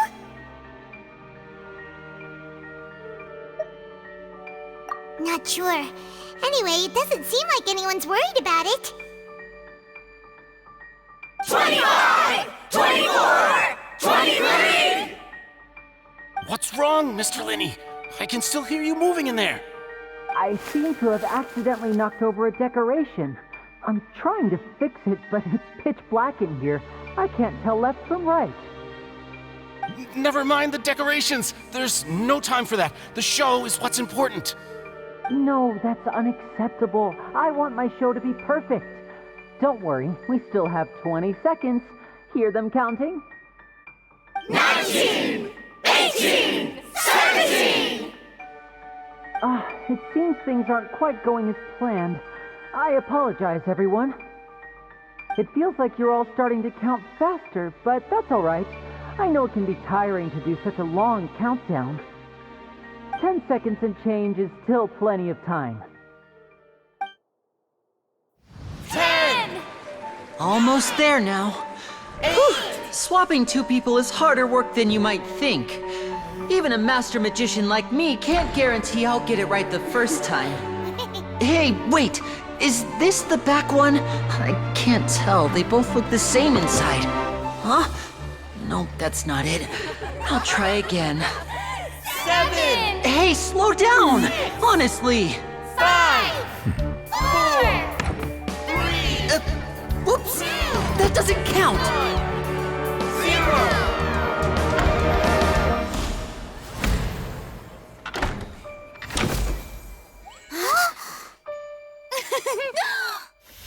Ta-da!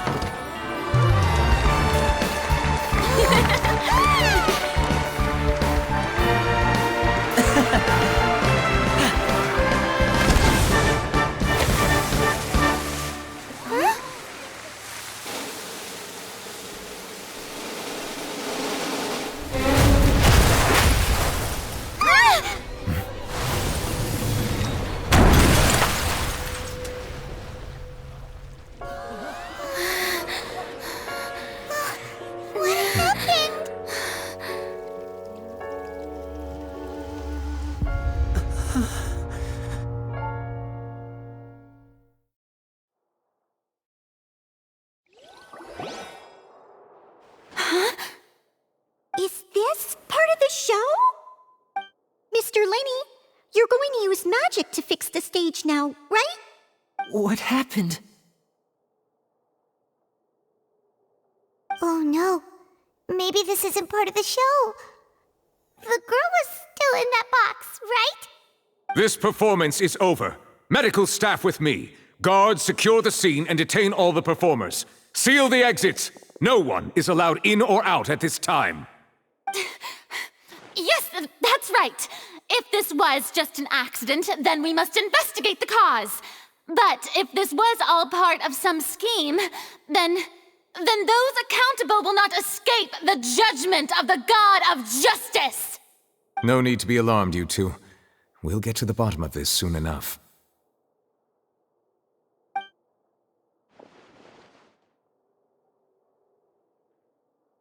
Unfortunately, the person who is in the magic box has been pronounced dead. His name was Cowell, one of the assistants in Linny's magic troupe. Apparently, the fireworks on stage ignited the ropes that were suspending the water tank, which then caused the tank to fall onto the stage. As of now, we are still not sure why we found Cowell in the box, rather than the guest from the audience. And after an initial search of the area, the guards have confirmed that the girl is nowhere to be found. It appears that this incident was not merely some mishap with the performance. And there are many indications that it is connected with the case of the serial disappearances of young women. The serial disappearances case? That's the case that Charlotte mentioned before!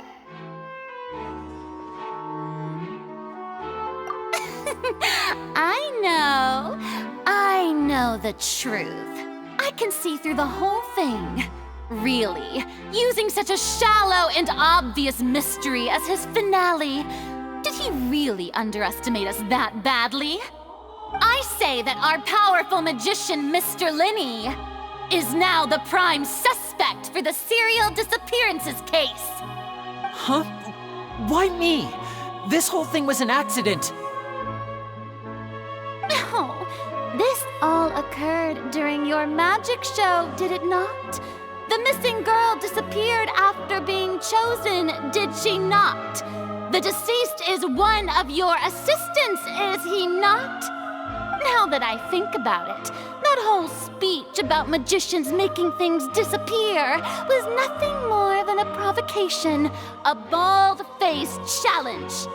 That can't be right! How can Linny do this? He was in the box on the stage the entire time!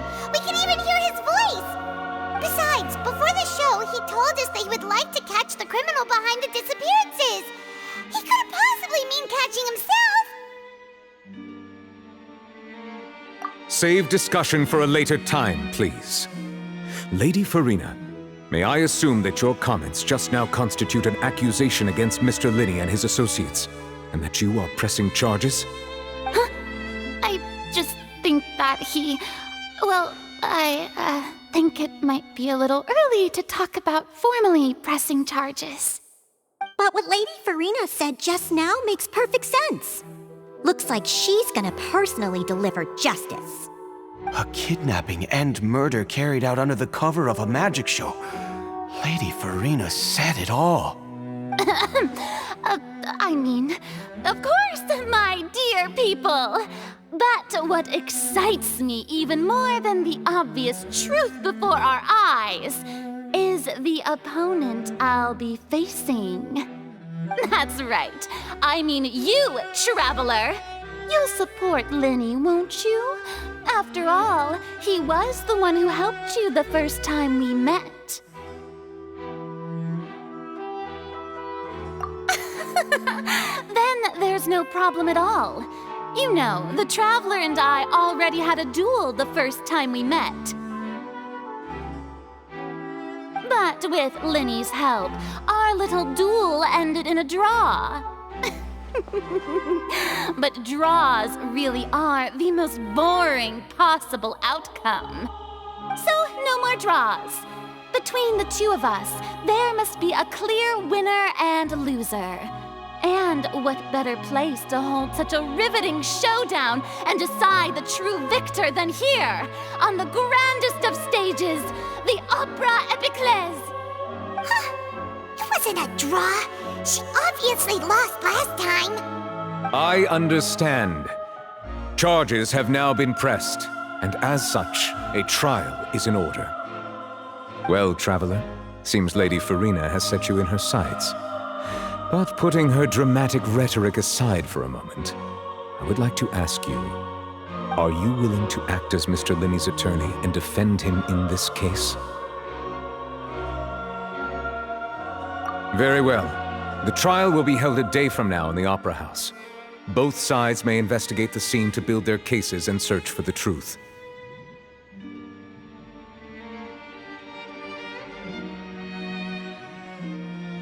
Linney and his troupe are all potential suspects and shall remain within the Opera House. The audience may begin to leave in an orderly fashion once they have been cleared by the guards. A day isn't that long. Let's see what kind of case this big-shot outlander can build in such a short amount of time. I'm really quite looking forward to hearing it.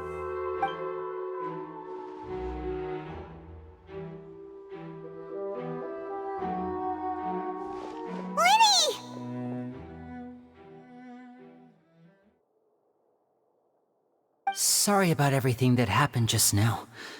Were you frightened? Of course! Who wouldn't be scared after witnessing an accident like that? Yeah, I'm a little shaken up myself. How could this happen? And poor Cal. I know you already claimed that you would defend me, but now it's just us talking. Tell me, do you think I could possibly be the murderer? Good to hear. Thank you so much for trusting me. I'm sure everyone sees me as the biggest suspect at this point. But if you ask me, the whole thing is mysteries layered upon mysteries, such that all that's left is confusion. I don't know whether what happened there on the stage was purely an accident or not, and I don't know why poor Cal was in the box. As for how that girl chosen from the audience could suddenly disappear, I'm afraid I don't have any answers either. If someone tampered with my performance, then we need to figure out what they did. Even a skilled and knowledgeable magician like myself couldn't pull all that off in just 1 minute. Which is precisely why we need to investigate! As this book says, the impossible could not have happened. Whatever happened must have been that which is possible. Paimon bought them when we were reading at the bookshop in the city earlier. Pretty cool, huh? Don't worry, Paimon used her own savings to buy them. It wasn't from our travel funds. I think they look cute on you, Paimon. You have good taste, Lynette. That's the right attitude. Feeling depressed isn't going to help me now. I need to get back to my normal self. But with the guards watching our every move, it's going to be especially difficult for Lynette and I to prove our own innocence. Good thing you agreed to be our attorneys. Thanks for that. We'll be counting on you. Yes, thank you so much. Yeah, just leave it to us. Oh, since we're going to start investigating, Paimon has a question first. Where did Lynette go during the performance? Ah, well, I'm afraid that would involve some of our essential trade secrets as magicians. The secrets behind our magic are past saving, Linny. I suppose you're right. The truth behind our tricks is going to be important evidence that will be weighted during the trial. 'Tis truly a pity. As a magician, our magic show is a work of art. We've poured countless hours and spared no effort in perfecting it. But if revealing our secrets will help you uncover the truth behind what happened, then it will be well worth it. We should go somewhere else if we're going to discuss our magic tricks. We'll go speak with the guards, and in the meantime, you can go investigate the stage and the seating areas. Alright, let's go have a look while the investigation teams are still here. Detective Paimon is on the case!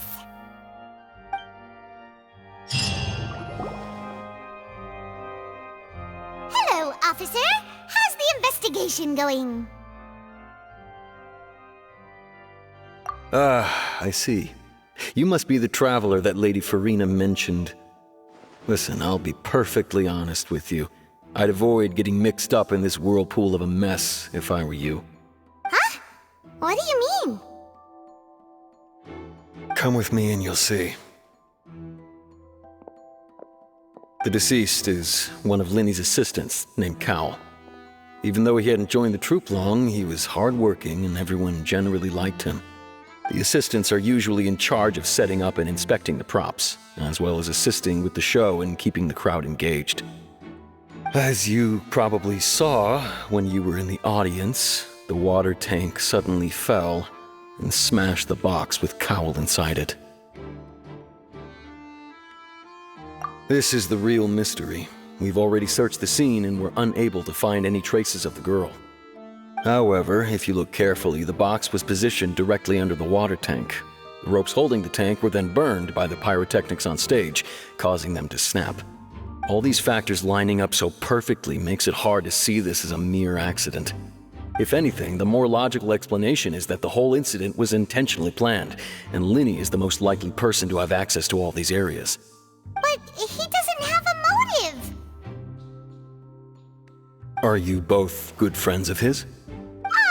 Well, you can't say we're good friends, but we've known each other for a little while. So in just a short time, he was not only able to win your trust, but even convince you to act as his attorneys. I know there's no such thing as magic. The real trick of a magician is holding the audience in the palm of their hand. I've seen a lot of cases, and I can tell you that people are the least reliable kind of evidence. Sorry, I tend to be pretty straightforward. Just know that I'm warning you for your own good. Anyway, you may investigate the scene of the crime yourselves if you're curious. Who knows, maybe you'll be able to come up with some new evidence.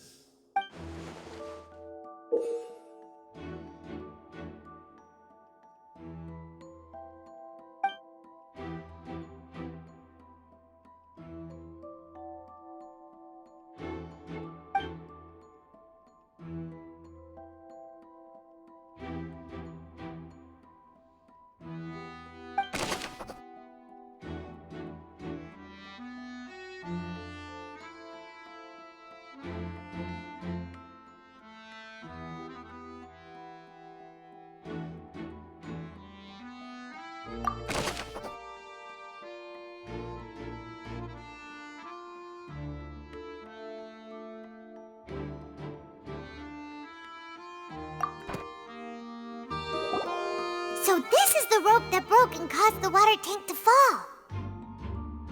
The rope looks pretty durable.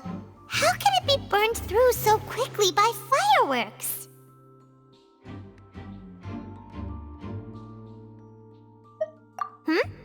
Why are you suddenly so serious, Traveler?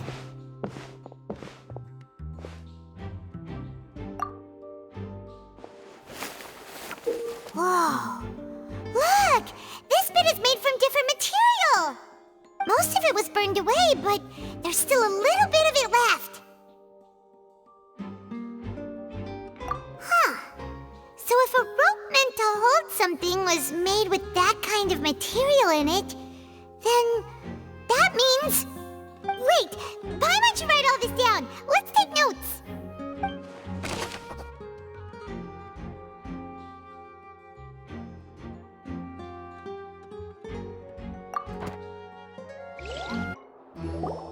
Hello there! What are you investigating? Oh, this location has also been cordoned off because the magic troupe members are currently considered prime suspects. The investigation team is still collecting evidence. The seats were all booked in advance, so we were able to deduce the missing woman's identity by checking the guest list. Sure, it's not like this is confidential information. We will publish it later anyway when we petition the public to help us find the missing person. Her name is Halsey. She's a painter from Fontейне who's made a bit of a name for herself. Apparently, she wasn't a regular at the Opera House, but she'd been feeling some pressure with her work lately, which made her decide to come see the magic show. The magic troupe members all claim not to know her. We have looked into her social connections. It seems that she has no personal grievances or conflicts of interest with the suspects. Simply put, she wasn't related to the magic troupe at all, which matches the features of the previous serial disappearances. also chosen at random? That's how it seems to us, in any case. Apart from the fact that they were all young women of around the same age range, there really weren't any other connections between them. Okay then. No need to be so formal. If you do happen to see the missing girl, please be sure to contact us. It is of utmost importance that we get to the bottom of these disappearances.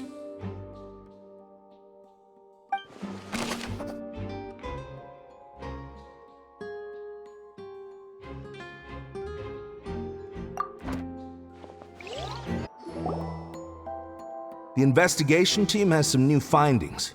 Turns out there's an issue with the random number selector after all. See, I told you. What if the machine picked some big guy's seat?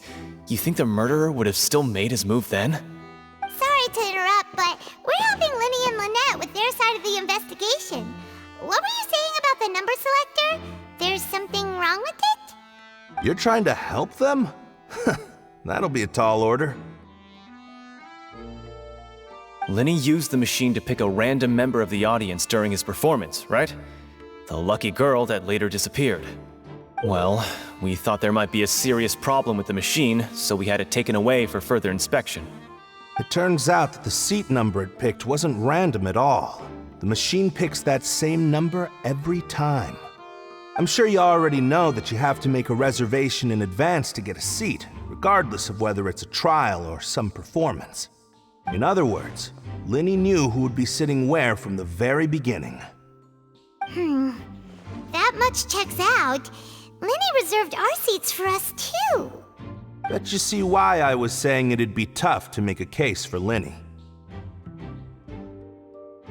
Even though it's bad for Linny's case, Paimon had better write it down.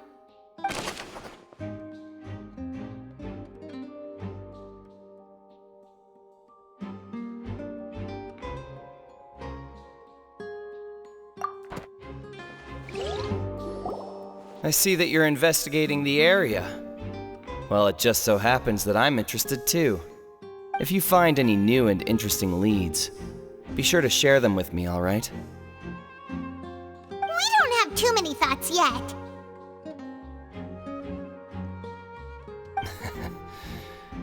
Then why don't I tell you my hypothesis first? The way I see it. And I'll start it with that loud thud. The thud? Oh, you mean the sound that happened during the countdown? Yes, exactly. It wasn't terribly loud, but I suspect that most people heard it. It's just that everyone was awaiting the results of Linny's trick with bated breath, so no one paid it much mind. But now that the incident has happened, the thud has become an important clue.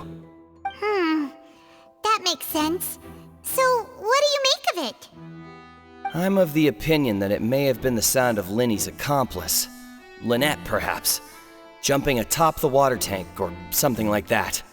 And when the pyrotechnics went off, she cut the rope, sending the water tank crashing down. But wasn't the noise we heard too loud for that? Perhaps the balance wasn't right, leading to a particularly rough landing. Oh, that's true. I suppose I must reconsider.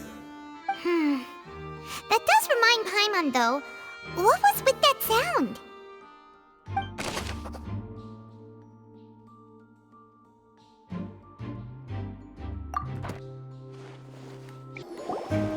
Hey, you! Yes, both of you! Over here! I've been keeping an eye on you for a while now. Huh? You mean us? That's right. If I'm not mistaken, you're also among those who wish to cut down the thorns and pursue the truth. No? And by the looks of it, you're not from Fontейне. Well, you're right on the moor about that one, but who are you? Have you never heard of the Spina di Rosula? From mediating disputes and providing protection to solving conundrums, you name it, Spina di Rosula does it. And I, Navia, have the honor of being its renowned president. though those who play by our rules call me boss. I'm Silver, her attendant. Pleased to meet you. And I'm Melus. Demoiselle's various daily needs and affairs are under my purview. Huh? Boss? Demoiselle? What gives with the names? Well, I am the second generation president. Melus and the others are still used to my previous title. My apologies, Demoiselle. Should you prefer, boss, I will endeavor to use that instead. No, no need. You don't have to call me boss. Just Navia is fine. Okay, if you say so. Not that we're members of Spina di Rasula anyway. All merely trifling details. Never mind. Now, back to the situation at hand. That's right. I've always kept an eye on the serial disappearance cases. My interest stems from a matter back from my father's time. Judging from the look of things, I find Linny an unlikely mastermind. Really? We think so too! That's why we're looking for clues now. But how did you come to that conclusion? Intuition, naturally. My unparalleled intuition. Farina sure was quick to point the finger at Linny without any decisive evidence whatsoever, wasn't she? But that's not uncommon for her. If you remember, the justice had to interrupt her and ask if she was pressing charges just to keep her from getting carried away. Anyway, a trial begins the moment someone levels charges. And, of course, there was no way Farina was going to back down in that situation. Sounds more like you just don't trust the Hydro Archon. Well, what's your opinion? I must admit that she can be interesting at times, but liking her doesn't mean that I'll blindly agree with her. All right, I've answered your question. Now, it's time you answer mine. Wait a minute, did that answer count? Well, I say it does. But don't worry, you won't hear any pointless questions from me. In your opinion, do you think it's right to treat a trial like it's an opera?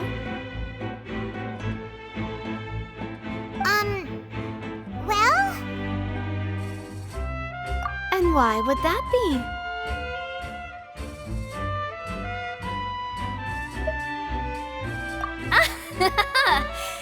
See, Silver and Melus? I told you they'd be different. Most astute of you, Demoiselle. I too think that the Traveler's response was most excellent. No matter how wonderful the script or how fervent the audience's expectations may be, the trials that go on stage here must be based in fact. And if that can be done, boss, then... All right, that's quite enough, Melus. Anyway, I like your answer. You pass with flying colors. Now, I need to make some preparations, following which our joint investigation shall commence. You two shall be my assistants. Wait! Since when did we become assistants? Oh, well, I can be the assistant, sure. Or your companion, if you like. I'm really not that fussy. That's more like it.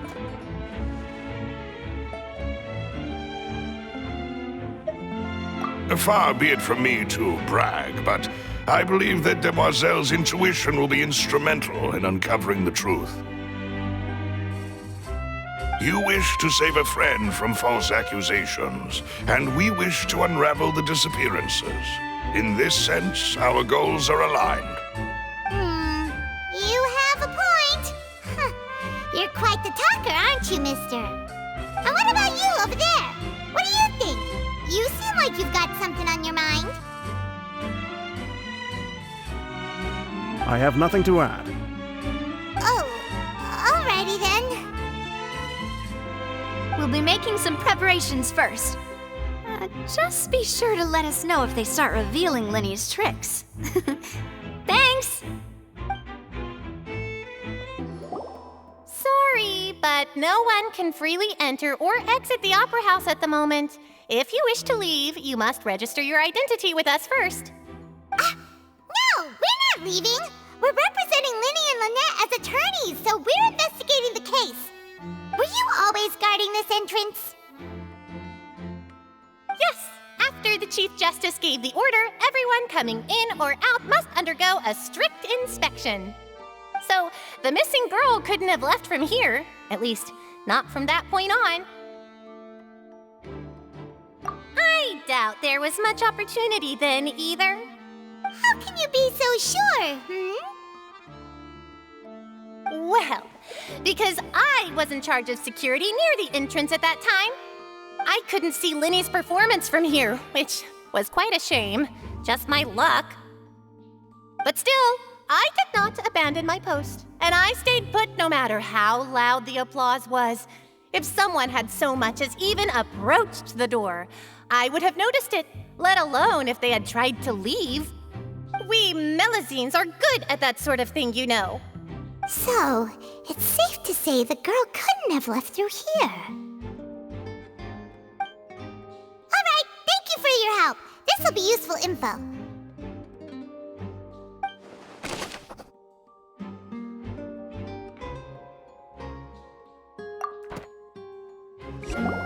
Understood. Then I will be going with you. Just so you're aware, I will be monitoring your actions and making notes as necessary. Very good. Thanks for being so agreeable. I'd pull a rose out of my hat as a gift for you if I could. You may spare the pleasantries. I'm just doing my job. You've arrived.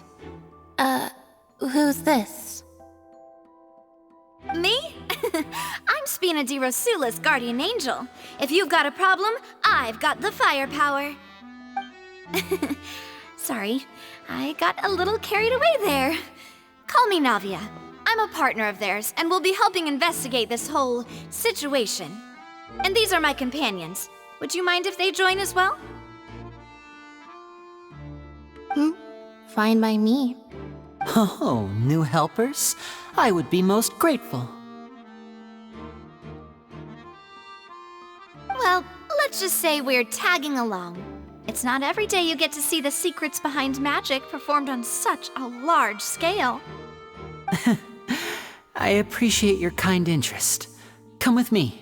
We'll be heading below stage. Huh? Below stage? Yes, a world of secrets is hidden beneath this magic box, prepared specifically for this switcheroo trick. But before I reveal everything, you should have a look first. Notice anything strange here?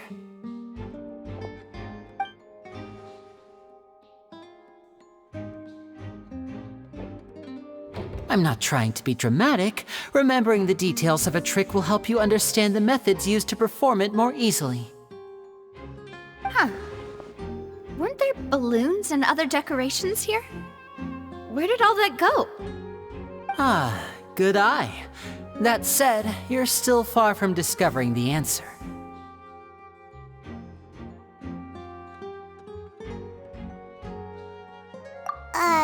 The back? You mean the inside of the door? What's different about it? Paimon didn't notice anything. Very good indeed. I thought you might not be able to catch that, given that you were sitting in the first row. The back of this door was patterned. Those patterns are now gone, replaced by a smooth wooden board. So, if you put 2 and 2 together, what do you get? Exactly. All right, let's go. I'll tell you how it works as we head down.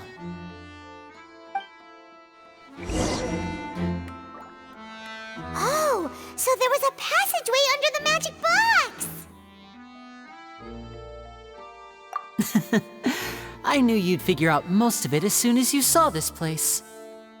The 2 magic boxes are positioned right above the 2 entrances of the tunnel. See this flatbed trolley? The box with the lucky audience member in it would be shuttled over to the other side using the trolley. This trolley can raise and lower and even rotate, ensuring that the box will face in the right direction. I see. So that's the purpose of the box inside another box. Precisely. The inner box would descend after the audience member was put inside and be moved along the trolley, all while the outer box would remain on stage as if nothing had ever changed. So that's how you did it! Once the box was lowered, the trolley would store some energy through this device here, with which it would complete the rest of the steps. The audience member would only be able to feel some slight movements in the dark, and by the time she walked out, she would already be back on stage. Right! You were talking that whole time, and you even came out for a moment near the end! Ah, yes. A phonograph operated by Lynette was used to achieve that effect. My assistant and I had already scripted our conversation beforehand. When the countdown began, I had already gone to the opposite box via a tunnel using that ladder. And what about Lynette? Where was she? I was in the mezzanine space in the back of the box. Oh, interesting! That's how we were able to coordinate Linny's lines with the assistant. And, by the way, I was the one who walked out of the box at the end. I mean, we are twins.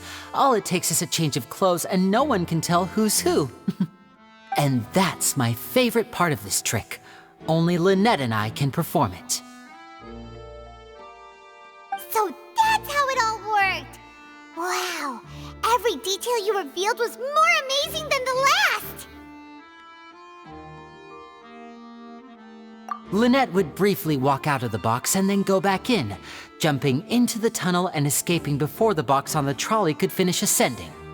And then I walk out of the other box in the audience area, and the trick would be complete. The operative word here being would. But as you saw, Cal was in the box, not our audience member. She, on the other hand, mysteriously vanished. We really don't know how that happened. If not for that interlude, this would have been an astonishing trick. I probably never would have figured out how you pulled it off. And yet, to think that someone was able to use this magic trick to commit a crime. Could we have a look around? I think we can come up with some more leads. This is the scene of the crime, so Linny and Lynette are not permitted to stay here. I'll escort them back up. Yes, of course. No need to be so strict now. I won't disappear into thin air, you know. Thanks, everyone. We're counting on you.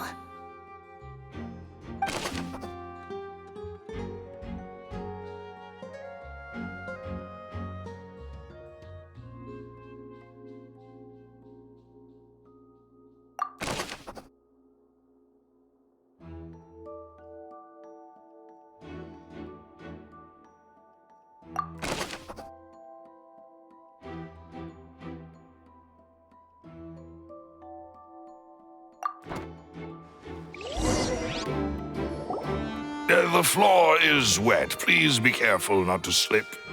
Speaking of which, why would there be water here? Oh! Paimon knows! It's one of those tricks where you pour water into a jug and then flip the jug over only for the water to disappear? And here's a broken vase! Huh. Did the trolley knock it down while moving? That can't be. The trolley moves along tracks from start to finish. It couldn't have hit the vase at this distance. Let's note this down too and think about it later.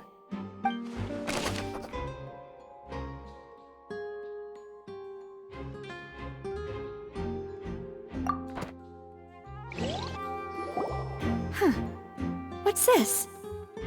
Looks like a hook tied to the end of a rope. Huh? There's all kinds of odds and ends here. Perhaps it was a prop for a different trick. But why would it have been left here? Whatever it is, let's make a note of it first.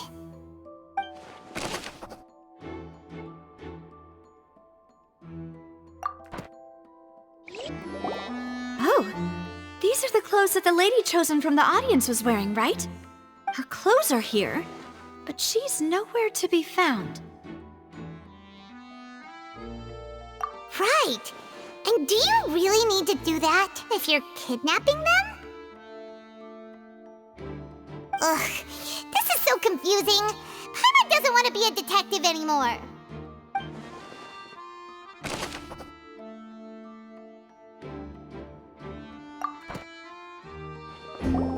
What is this place?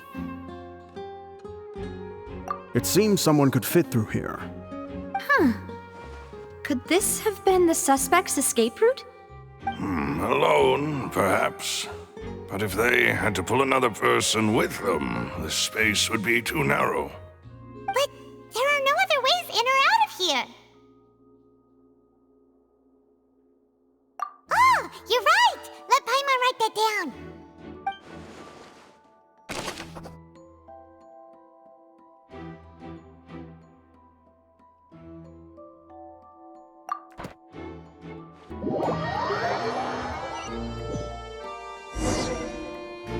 Well, we've ascertained the state of the crime scene.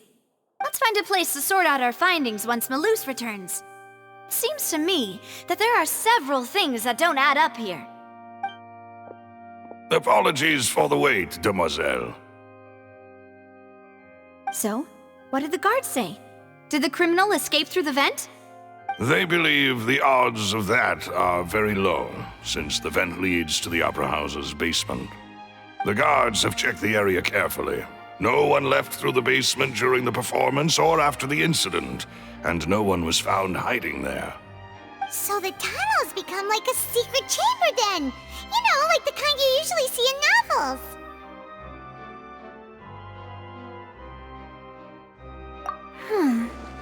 The plot thickens.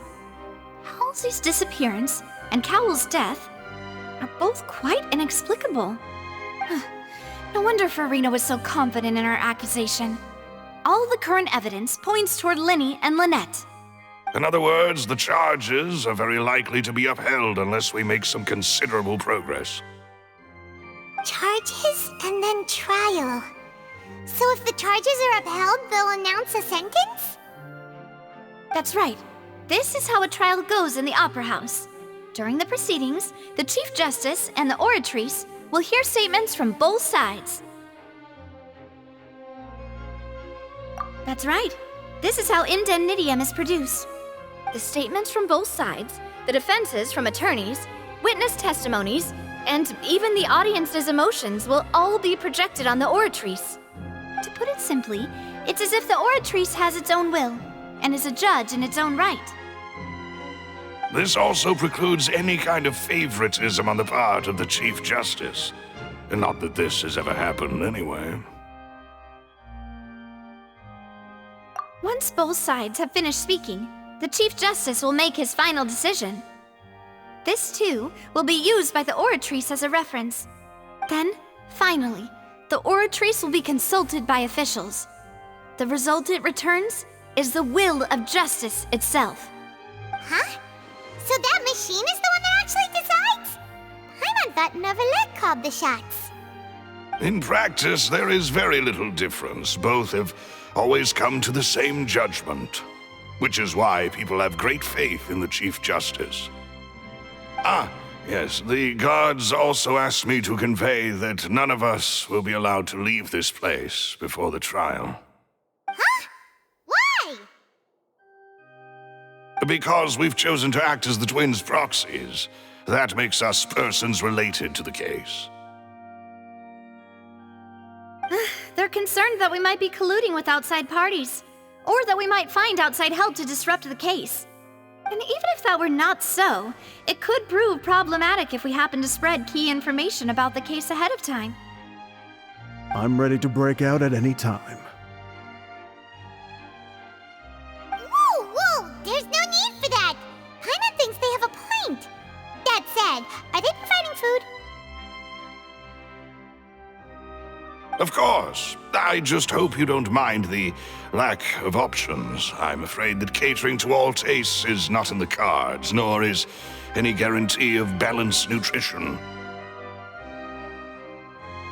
In that case, let's just sort out our findings together here. Pity.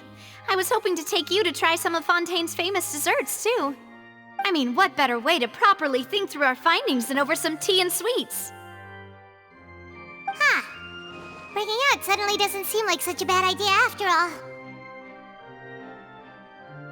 Just kidding, just kidding. Paimon will still do her best, even if there are no snacks.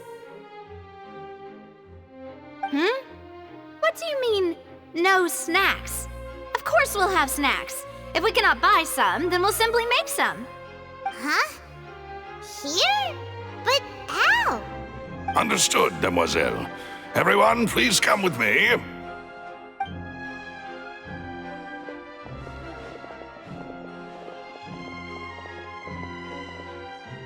Wait, you're carrying a portable stove with you? Yes, I must be prepared to meet the demoiselle's baking needs whenever the fancy strikes her. I have eggs, sugar, and almonds at the ready.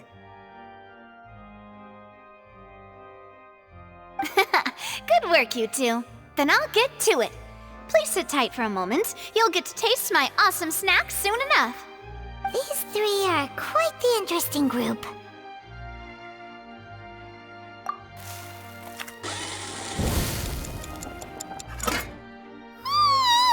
And Paimon thought it smelled good while it was still in the oven! Oh, it's even better now. Paimon can't stop drooling. From the way you had these two guys carrying all that stuff around, Paimon thought you'd have them do more during the baking process. But you ended up doing the entire thing by yourself! Beating the egg whites, grinding almonds, everything! I was applauding. And I was giving encouraging smiles. Paimon was just thinking, aren't you worried about getting your fancy dress dirty beating egg whites and baking like this? Well, I don't think it's carved in stone anywhere that fancy ladies can only read books, sip tea, ride horses, and play the piano. I just really enjoy making snacks. Don't underestimate beating egg whites, by the way. It's a real arm workout. You also need to beat them to just the right consistency, or your macarons will crack. Anyway, give these a try, fresh out of the oven. There's 3 for each of us. Only 3? Well, eating too many sweet treats might send all that sugar to your head. You wouldn't be able to think clearly about the case on a sugar rush, would you? Tea is ready to be served as well. This is Demoiselle's favorite, strong black tea with a floral fragrance that clears the mind and lifts the spirit. No need for concern. I'm merely doing as I should.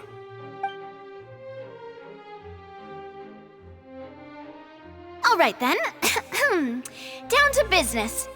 As Paimon mentioned previously, the tunnel seems to be something of a secret chamber. However, we can assume that Linny and Lynette were not alone within it. Some criminal also occupied its sealed confines. The magician twins could have committed the crimes, of course, but they lack any logical motive. Exactly! Why would they do such a thing right when everyone was watching?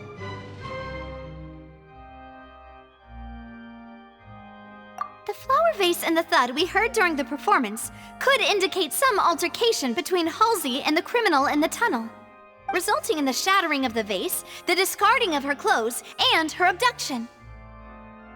Perhaps the criminal thought that since she was chosen from the crowd, she would be too easy to identify if she was still wearing the same clothes. Paimon thinks that makes sense, but the real trouble is...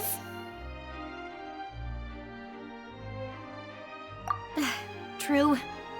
None of the clues we found thus far support the existence of this third person. But the only people left to consider are both technically victims, whether it's the missing girl, Halsey, or poor Cowl. Huh. Could Halsey have secretly made modifications to the magic props in order to murder Cowl before making her escape? that's right. And even if she had tampered with the setup, she would need to understand the entire trick to pull it off. Nor does she have any motive. The guard said that she has never had any dealings with the magic troop's members. Were we not thorough enough in our search? From the sound of things, this is turning into an impossible case. Your macarons are amazing though, Navia. They smell great! They're nice and crisp and super sweet! They are my specialty after all. And I see you've already had 5 of them. What? 5? Oh, that can't be right. Paimon only counted 3, honest! Please don't worry about it. At my age, a few less sweets might actually be a good thing. No. Being greedy is one thing, but Paimon knows how to count. Besides, Paimon knows that if she ate too many, then others wouldn't have enough.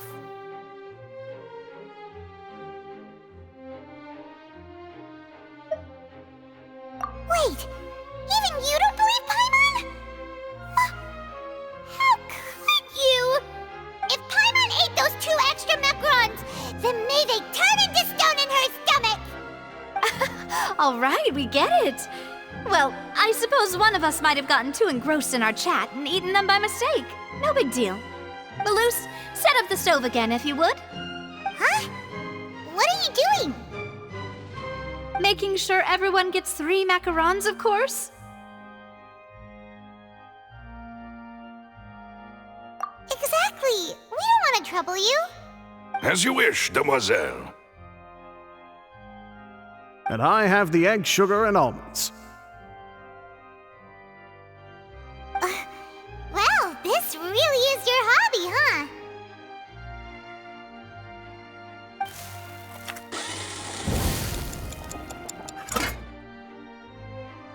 Well, that's it for snack time.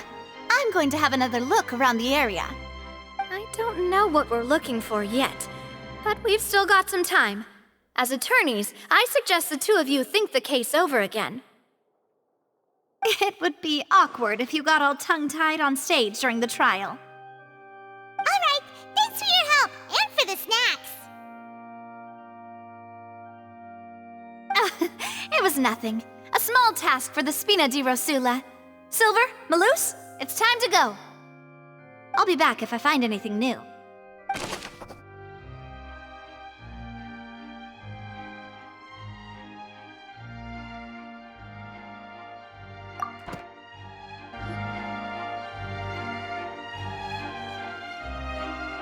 What do we do? The whole situation is so confusing. Good plan. Impossible things don't just happen. We'll get to the truth one way or another. Just relax. Even if everyone else suspects Lenny and Lynette, at least we will be supporting them from the stands. Besides, I doubt Farina understands any more about what happened than we do. Thanks, Navia. Well, we'll be going then. Best of luck to you.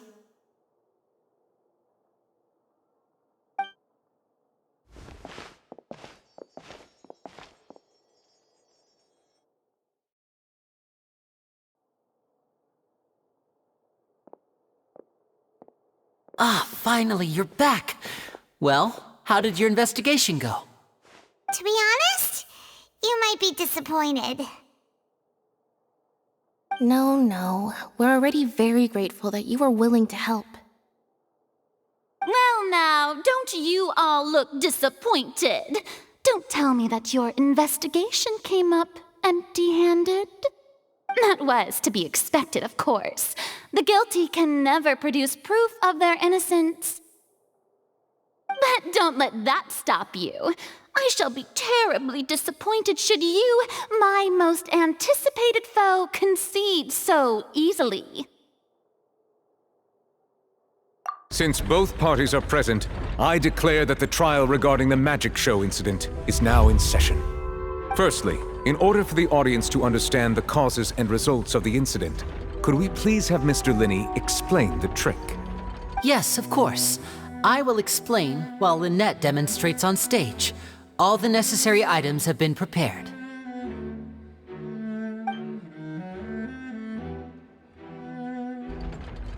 Thank you, Mr. Linney. In that case, I take your statement to be that you ran to and remained hidden within the magic box in the audience stands once the trick began, and thus could not have committed the crime. Is this correct? Yes, that's correct, Your Honor. In that case, I call upon the prosecution. Lady Farina, do you wish to refute his statement in any way? Why, of course I do. Allow me to take the first shot and break this case wide open.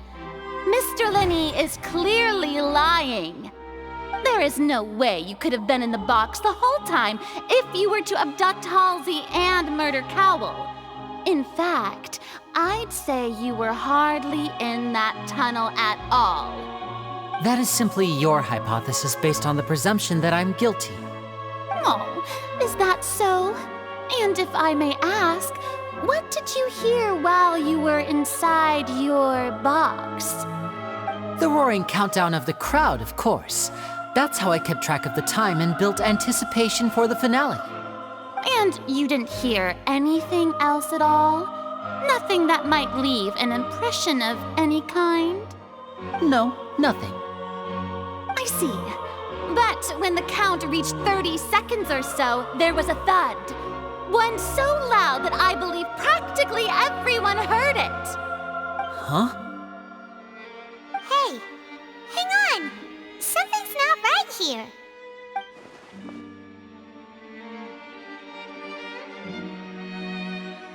Yeah, I'm sure he could have heard a noise that loud from inside the box. I was right by the box and I definitely heard the thud. Look at those scales. Could those mean...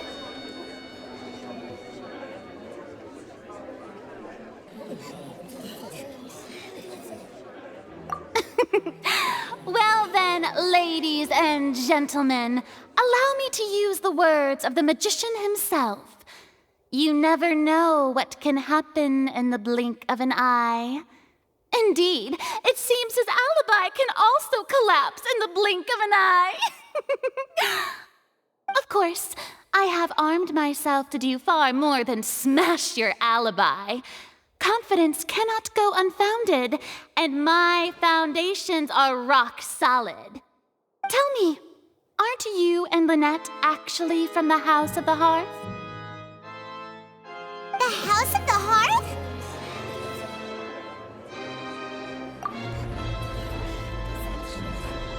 No wonder they did something like this. So the serial disappearances were the Fatsui's doing. Now it all makes sense. I've got a feeling that what happened on stage probably wasn't just an accident. That's irrelevant. Our identities have nothing to do with what happened. Indeed. Then perhaps you could tell us everything that happened during that 1 minute. Your first priority is to prove yourself innocent after all. I'm sure there is little that needs to be kept secret now. Unless your script already has holes in it. The Outlander is speechless. My, oh my, don't they look flabbergasted? Now comes the infighting and discord, I suppose. This was almost too easy. Good thing I made all those preparations. Seems the all-nighter I pulled last night is really paying off. Hey, Linny! Why didn't you tell us this before?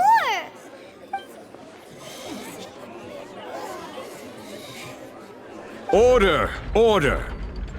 Mr. Linney, allow me to re-establish the facts. Lady Farina has raised 2 points. First, when the thud was heard in the Opera House, you were neither in the box nor the tunnel. Second, you and Ms. Lynette are both members of the House of the Hearth. Are these claims true?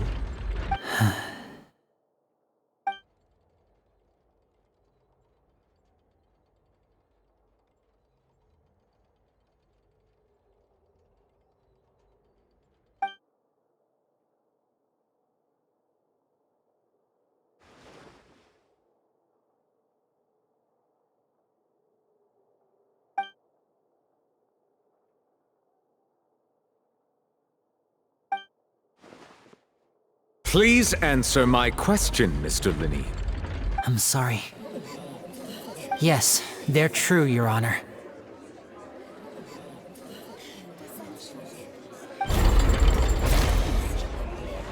I knew it! Well, that's it. We might as well move on to the sentencing already. What should we do now? Granted.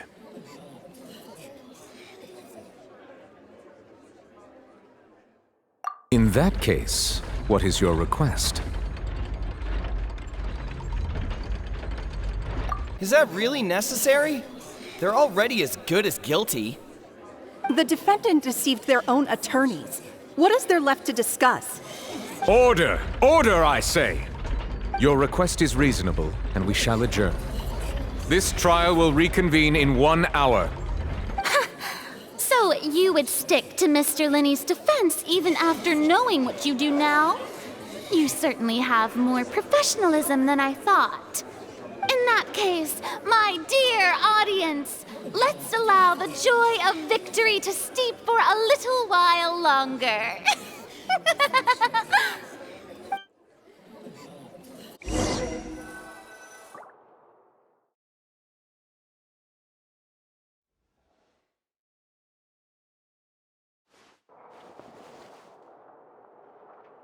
Well, this is awkward. I didn't think the Hydro Archon would dig all that up. I'm sorry, Traveler and Paimon. Yeah, sorry. Paimon doesn't know where to start. We trusted you two. We based our entire reasoning on the assumption that you weren't bad guys. Not to set the wrong tone or anything, but Paimon's really mad! I'm very sorry.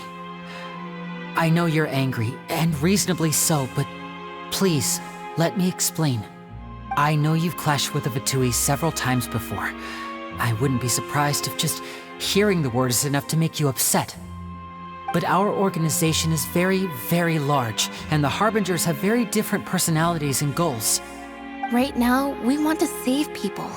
As many as we can. That's right. I'm sure we're on the same page when it comes to this nation and the disaster that its people might face. I knew if it weren't for our respective identities, we could become good friends. That's why I didn't wish to flat out lie to you, but chose to hide some details instead.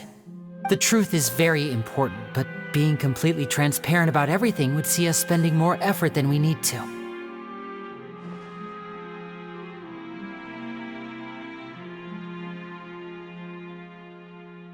Right. So, you be the judge. Heck, if I were you, I fear that I'd even struggle to trust me at this point. You met a Fatus who works as a magician, a trickster by trade. All by coincidence, too. But still, I'm asking you to trust me. I am no criminal. At least, not in this case. Sorry. Please forgive us. Well, you both say that, but... Right, let's hear your answer first, and no lies now! Of course. I'll answer any question you ask.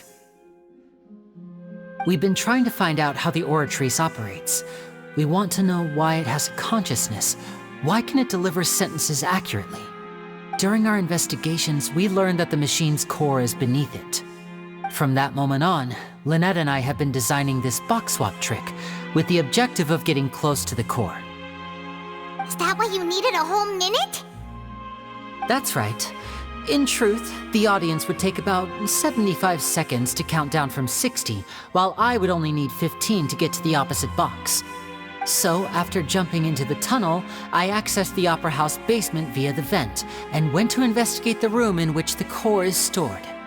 That air vent was created during the construction of the tunnel specifically to execute this step. Well, nothing. As soon as I reached that room and was about to investigate, I heard someone's voice. which should have been impossible, of course. I was quite certain that I was the only one in the room.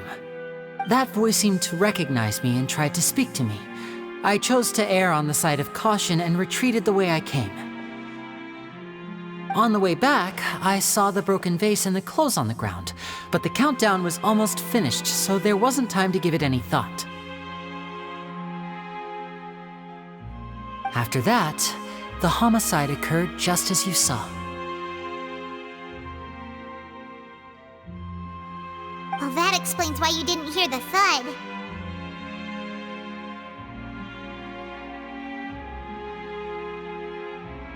Because of that prophecy I told you about, of course. We must know all we can about this nation's secrets in order to deal with that prophesized crisis. That's the only way we can save everyone. So, there you have it. The whole truth. I swear, I didn't hide anything from you this time. It was never my wish to proceed under this cloud of mistrust either. But like I said earlier, you can be the judge. If you want to leave because you don't trust the Fatui, there's nothing I can do to stop you. Well, Traveler, you decide. Paimon will follow your lead however you choose.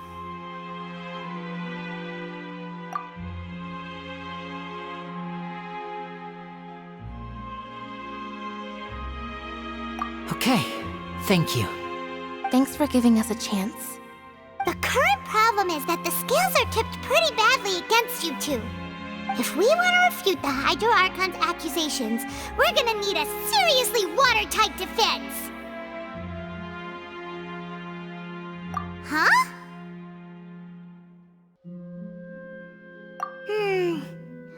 Oh, Paimon thinks she gets what you mean.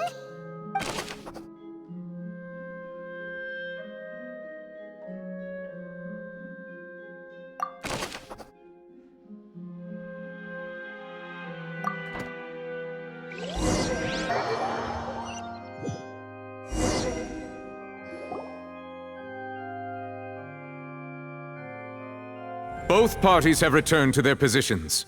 Let us continue the trial. When last we left off, Mr. Linney acknowledged the new evidence presented by Lady Farina as fact. Therefore, Lady Farina may continue stating her reconstruction of the events.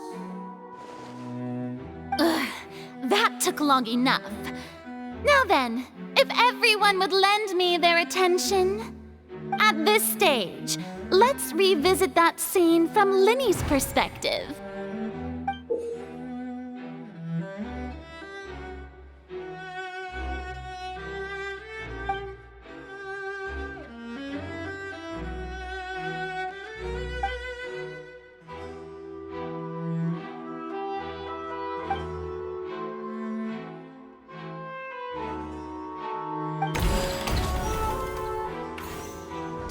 As the countdown began, he entered the tunnel.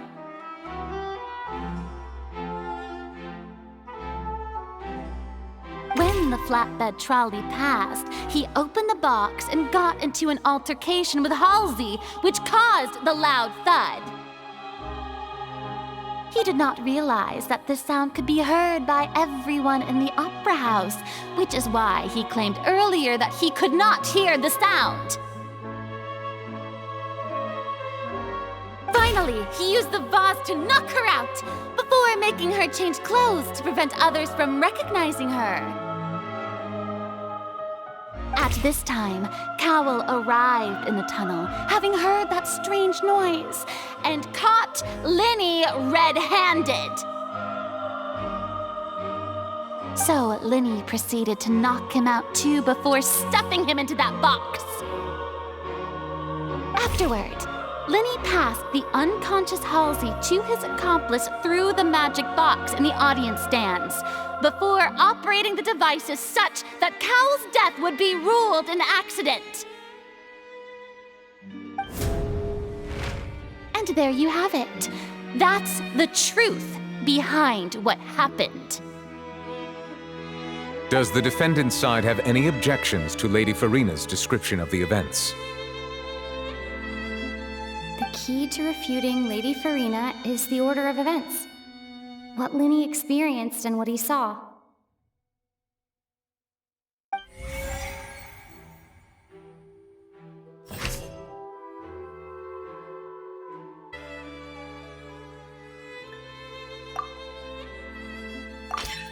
According to Linny, he left via the vent after entering the tunnel.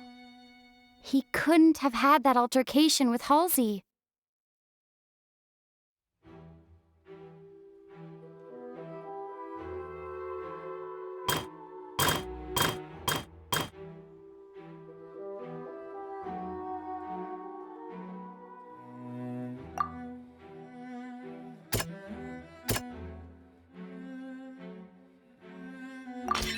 Linny went to the room that contains the Oratrice's core. This is the actual truth.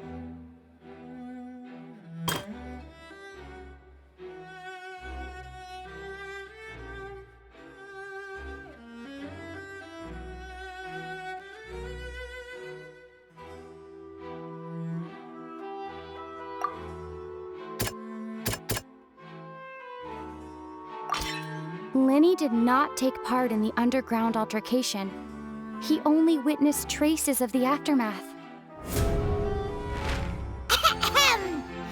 Attention!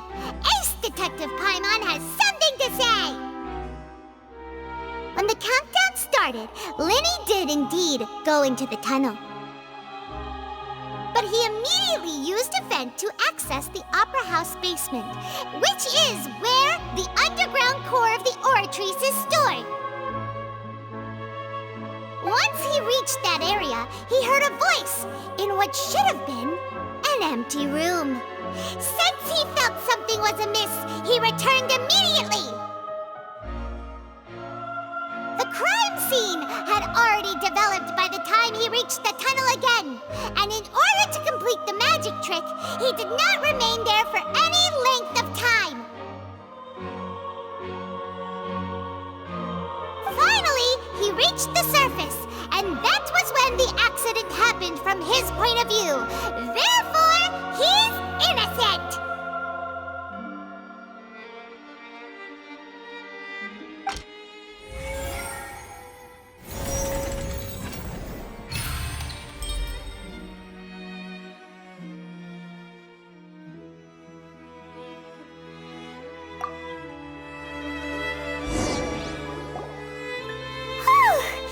Paimon did it!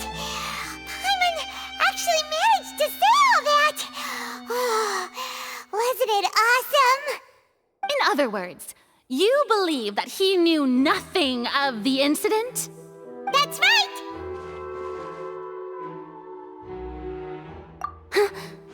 My reasoning?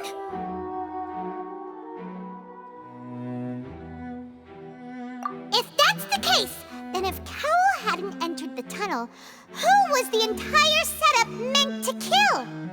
Assuming that what you say is true, Linny only needed to kidnap the young girl to cause a new disappearance case. What would the point of killing someone on stage be? Oh, they have a point. That's right, you tell them! And that's why they're partners of mine. They've managed to turn things around. Oh, well, your denial is very strident, I'll give you that. But what proof do you have to back your claims? Of course I do. If he had been in the magic box the whole time, how could he have not heard that sound? Why do you ask? You're saying that he wasn't?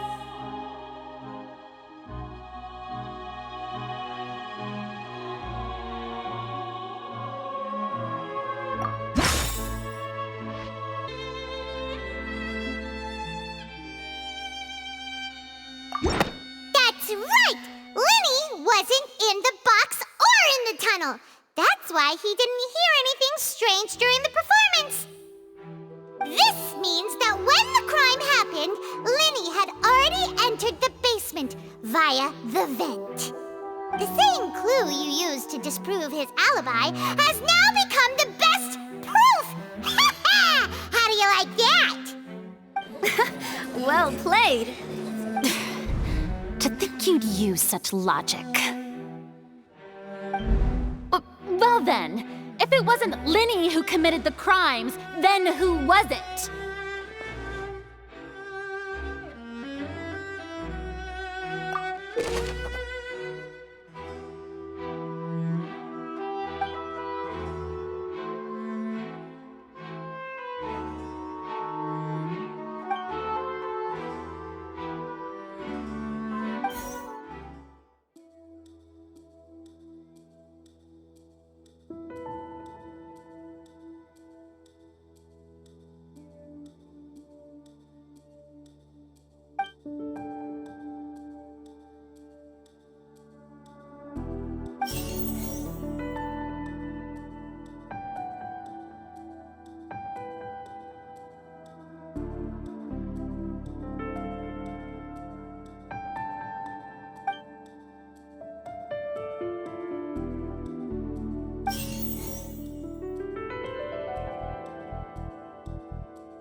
Could there have been a third person involved?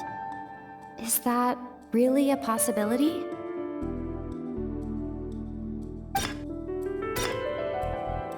Halsey is the missing person and an ordinary audience member. Or did she have her own scheme all along? The deceased's name is Cowell, Linny's assistant. He would have been able to tamper with the equipment.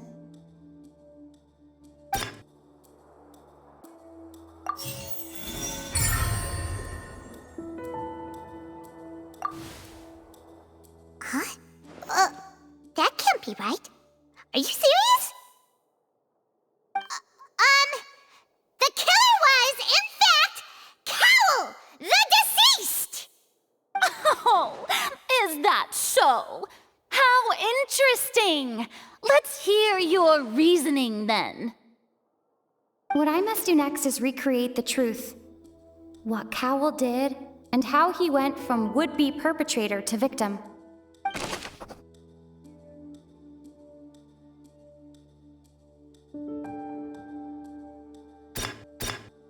No one entered or left the opera house through its entrances. So, where would the criminal have wanted to take Halsey?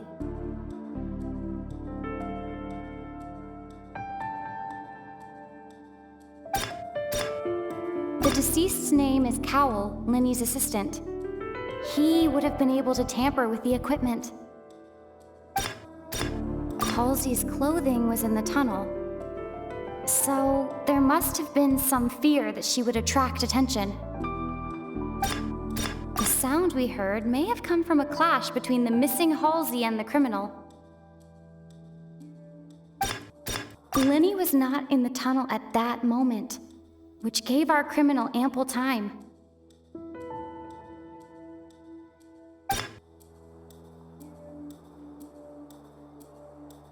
It would have been tough for both people to fit into that vent. They would likely have bumped into Linny as well. Linny was not in the tunnel at that moment.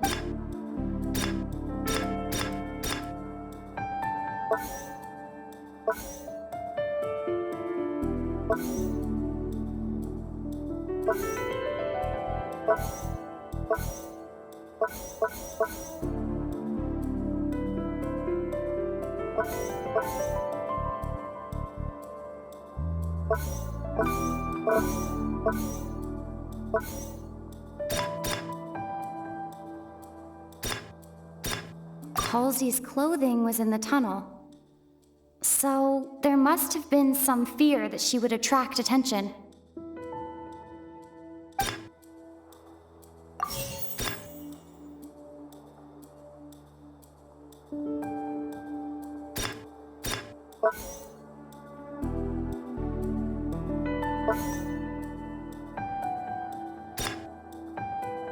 The deceased's name is Cowell, Linny's assistant.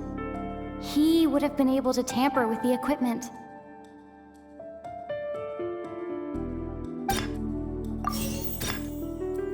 The deceased's name is Cowell, Linny's assistant.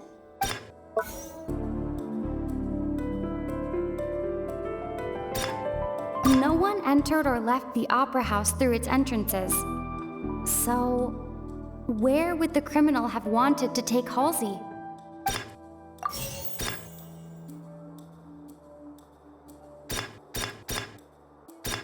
Linny was not in the tunnel at that moment, which gave our criminal ample time.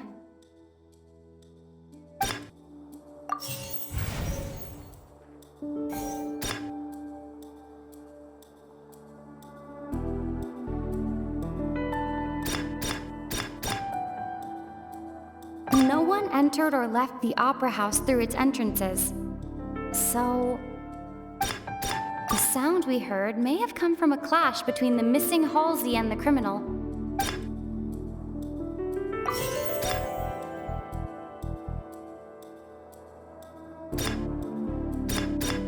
It would have been tough for both people to fit into that vent.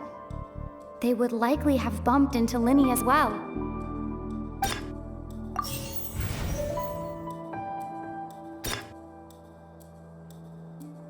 Halsey's clothing was in the tunnel. So there must have been some fear that she would attract attention.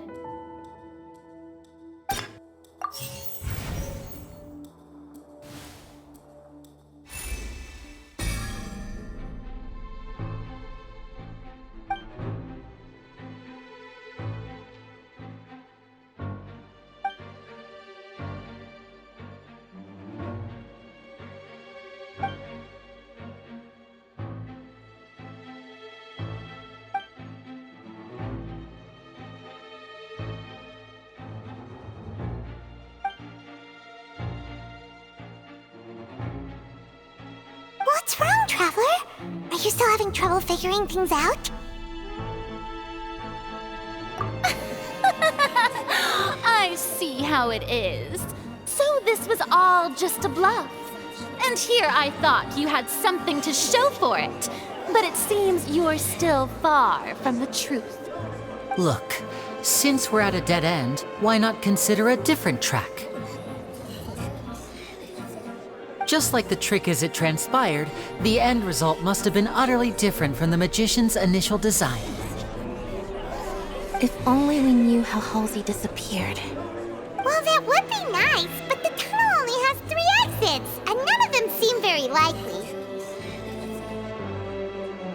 And it's not like this is a magic trick where you can just make a real live person disappear. You know, like you did from that water tank, Lynette.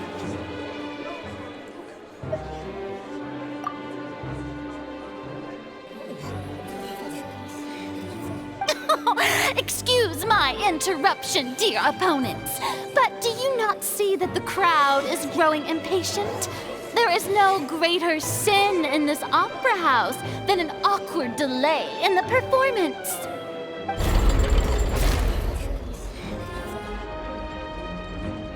If the defense is unable to make further effective arguments, we will move on to the next stage of the trial.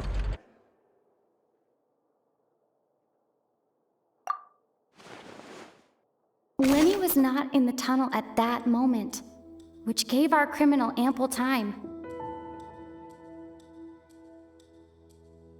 The sound we heard may have come from a clash between the missing Halsey and the criminal. The deceased's name is Cowell, Linny's assistant. He would have been able to tamper with the equipment.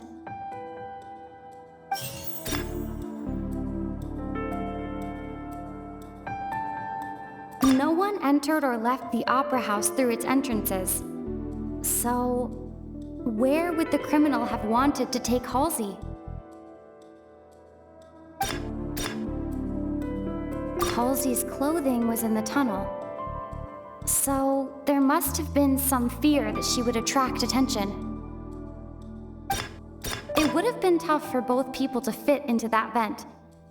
They would likely have bumped into Linny as well. The vase was not broken by chance.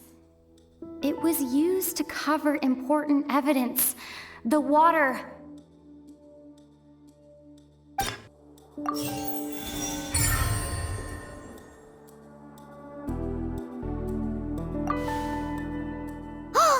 Paimon gets it!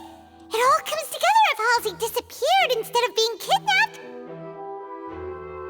Lynette escaped from the water tank, vanishing gradually and leaving only clothes behind. If there's a similar method where a person could be transformed into water... Oh, just a moment, please. I do hope you know how preposterous you sound at the moment. How could a person ever be transformed into water? This is reality we're talking about here, not some magic trick. Must we really? I should think that of anyone. Your friend Linny already knows this truth very well. Magic tricks are ultimately just illusions and misdirection. But Halsey's disappearance is very real. We're talking about two completely different things. Even so, I trust the Traveler's judgment. The truth must be out there somewhere. Perhaps some new line of reasoning may open if we try to gather all the focal points that don't make sense. Since Cal was the deceased, we haven't placed much attention on him. But given that we aren't making much progress with the case, it wouldn't hurt to have a look at his belongings, would it? People really do come up with all sorts of harebrained schemes when at the end of their rope. The way I see it, your suggestion that we broaden the scope of our investigation is nothing but a tactic for stalling the trial. Nevertheless, I believe that this is a reasonable request on the part of an attorney. Since the trial does indeed appear to be at an impasse, I believe that additional evidence may help us make more progress. Guards, please step into the lounge and examine the personal effects of the deceased Cowell.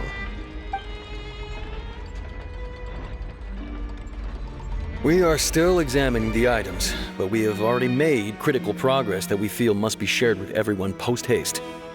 We discovered several test tubes of fluid within Cowell's baggage, each labeled separately. The notebook in his backpack claims that these fluids are water from the primordial sea. The primordial sea? The note's contents also indicate that Cowell belonged to an organization that sells illegal drugs and that he had an accomplice. The notebook has many entries concerning safe usage of these fluids, in which the keyword dissolve appears many times. One of these tubes was labeled Opera Epiclese, along with yesterday's date. It is empty. The notes also state that these dissolution properties work exclusively on people from Fontейне. It's likely that Halsey was chosen as some sort of test subject. As such, we believe that the defense's hypothesis is, in fact, supported by sufficient evidence. You've got to be kidding! People dissolving into water? Could something so ridiculous actually be true? Wait a moment. This reminds me of a certain prophecy, but it's just a coincidence, isn't it? Huh. If people can become water, does that mean that the water tank's real use was as a means to hide water stains? And if Cowell was targeting that girl... Wait just a minute. Could that mean... You two, with me, quick! Demoiselle, wait! What about your partners? Let's go. Just trust me. Order! Order! It is undeniable that further examination of the deceased's personal effects has yielded some surprising results, but we cannot yet verify the veracity of these clues. Still, let us assume that these clues are indeed authentic, albeit with the understanding that Ms. Halsey has yet to be found. Guards, please continue examining the items along these lines. Mr. Linney, it appears your hypothesis is supported by the evidence, so please continue speaking. Of course. Thank you, Your Honor. If we uphold this hypothesis, I believe that many of this case's seemingly unrelated clues can be connected together. Right! Like the metal hook! That one didn't make sense at all. Let's think about this. Cowell's methods must have something to do with that water from the primordial sea.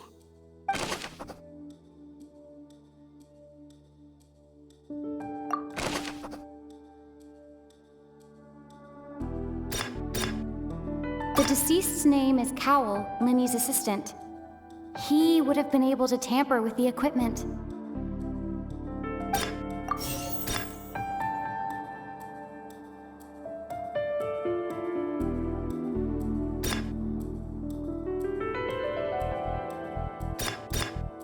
Now it seems like the hook rope was not meant for another magic trick, but was instead some form of triggering mechanism.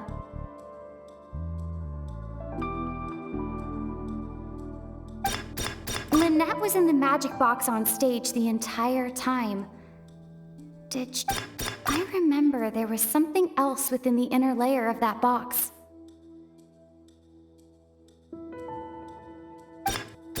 The water from the primordial sea should already have been prepped before Halsey entered the magic box. Now it seems like the hook rope was not meant for another magic trick, but was instead some form of triggering mechanism.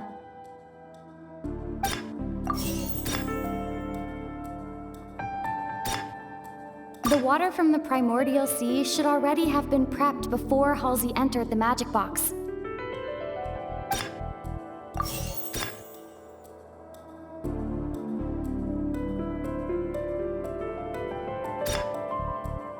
I remember there was something else within the inner layer of that box. Lynette was in the magic box on stage the entire time.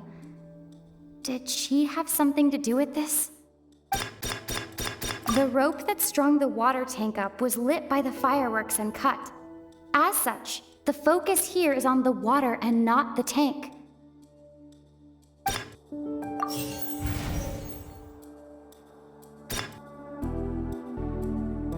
I remember there was something else within the inner layer of that box.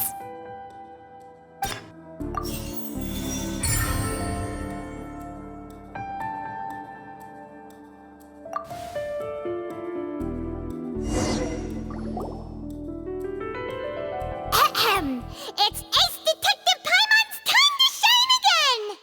In the original plan, Cowl would tamper with the water tank rope and the number selector securing his target. When the magic box containing Halsey was lowered, the metal hook would retract gradually and pierce the balloon at the top of the box. When the balloon attached to the box popped, the water from the primordial seed inside it would pour down and dissolve Halsey. Afterward, Cowl would enter the tunnel and break the flower vase to conceal the water inside the tunnel, with the remaining evidence being covered up by the water tank on stage. But he encountered something unexpected in the tunnel and wound up being fatally hit by the same water tank he meant to use to cover his tracks. Huh. That does make sense. That actually links together a lot of the more confusing pieces of evidence. Oh dear, what do I do? Even I think they sound convincing now. Have I falsely accused an innocent person? What a humiliation. Now, it seems like the only point of contention remaining is the exact circumstances that led to Cowl's death. His notes mentioned he had an accomplice who could be related to the situation. On that note, the guards have just contacted me indicating that they uncovered new evidence. I shall now invite him on stage to share it with us. Thank you, Your Honor. We were just inspecting the luggage of the other people involved in this case. And we found an identical sample of the water from the primordial sea among Linny's personal effects. What? That can't be. Oh, I see. Well, how wonderfully comedic to have your own counterattack only to come back and wound you. Does this not clear all doubt? My dear citizens, my loyal audience, allow me to present my reasoning and bring this performance to a swift close. Linny did not need to take part in the dissolution of the young woman at all.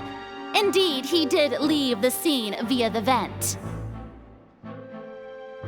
Having made modifications to the props beforehand, his accomplice Cowl then caused Halsey to vanish using the water from the primordial sea.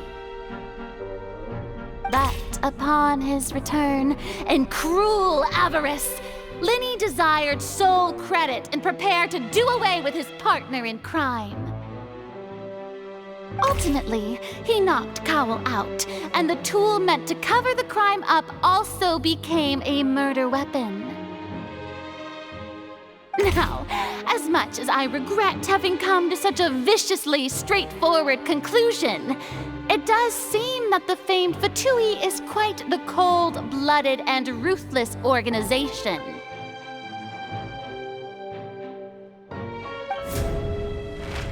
Am I right, Mr. Linny? We've used up all the evidence we collected. There's no way for us to make a rebuttal here.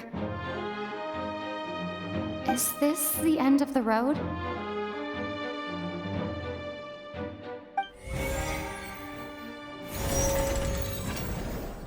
Oh no! Paimon can't think of anything either. It doesn't look like there's any way around this. Seems using the water as new evidence was too good a move. Why did this have to happen now? I think we've all seen enough now, and we have ample witnesses to my flawless reasoning. I believe this is indeed the finale.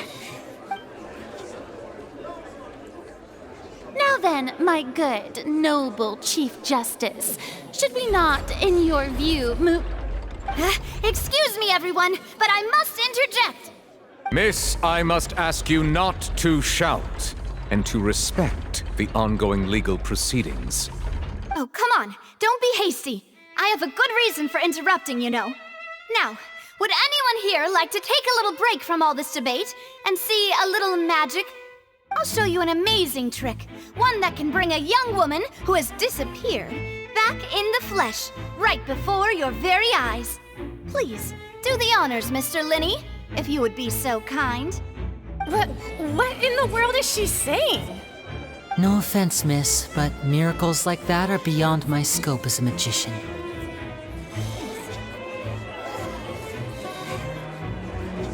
Come on now, don't be silly. Magic is all about misdirection, isn't it? It often conceals the truth while presenting a fascinating illusion. But once everyone believes the illusion, can't magic reveal the truth to them once again? And wouldn't such a trick be the most marvelous finale to today's performance? Come on, Linny and Lynette, give it another go.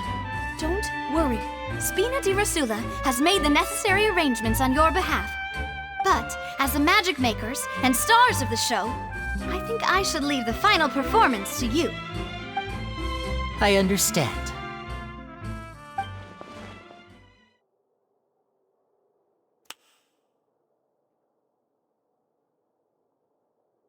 And voila!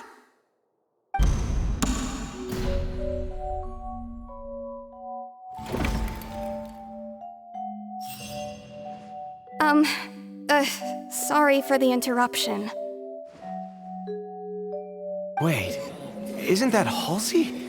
So the whole thing about people dissolving wasn't true after all? To be clear, I'm only here because this person told me that if I testified, the merit of doing so would lessen my sentence. I was hiding outside this room listening to the proceedings because I was afraid that I would be the one put on trial. I was just feeling happy that no one had noticed me, and then before I knew it, she caught me. That'll teach you to underestimate us three. Where should I begin? I'm sorry. I'm the one who killed Cowell. I admit it. What? Why? Firstly, my name isn't Halsey. It's Lillian, and I'm originally from Mondstadt. I heard that Linny's show was gonna be a real thriller, but I missed the chance to buy a ticket, so I stole one. That's how I make a living. I steal stuff here and there, and I'd never been caught before. But I was noticed at the harbor a few days ago, and I barely got away. Linny was the one who caught me in the act. Hey, no wonder you look familiar. So you were the thief! Liddy even mentioned that you were pretty skilled. Well, and I thought that would have been the end of it, but then the number selector chose me. He even mentioned the Fortress of Meripede. That's a prison, isn't it? So you can imagine how shocked I was. I thought he was on to me for sure. So I played along with the show while looking for an opening to flee, but then I got water poured on me for no reason, and then someone jumped into the tunnel to nab me. I wasn't going to take that lying down, so I knocked him out and stuffed him into the box. There was nowhere to run from there, though, so I had to change my clothes and hide in a box containing performance costumes. I slipped out after the first guard arrived at the scene and continued hiding inside the opera house. Can a person even hide in there? But I swear I didn't know that the water tank would fall down. Really, I swear it. Had I known that, I wouldn't have put him in the magic box. I may be a thief, but I'm no killer. Well, that makes everything pretty clear now, doesn't it? This time, we need to tell the entire story from Lillian's perspective.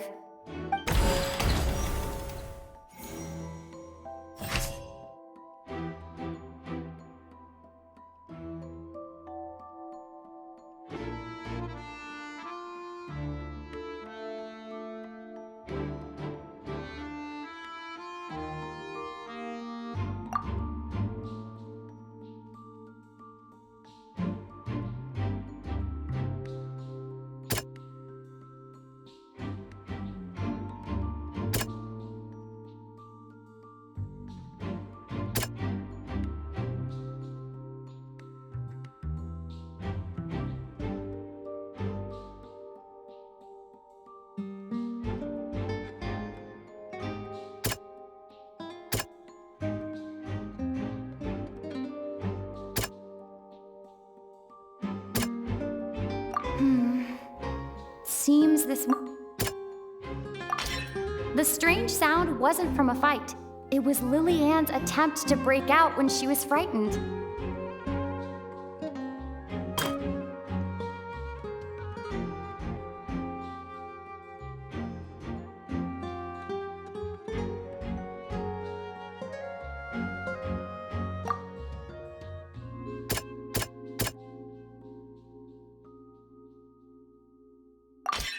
The flower vase was not broken to cover anything up, but was smashed during the struggle between Lillian and Cowell.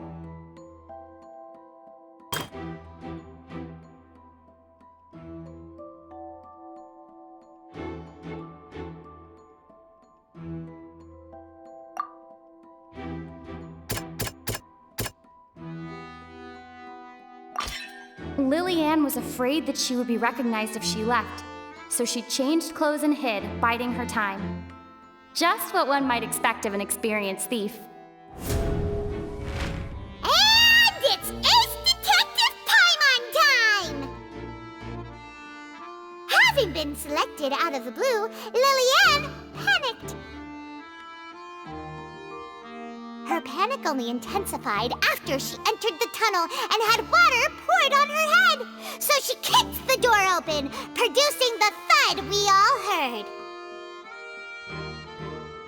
Hearing the commotion, Cowell leapt into the tunnel, only to discover that Lillian had not dissolved. He did not know that Lillian was not from Fontейне, but was a thief who made her way in by stealing a ticket.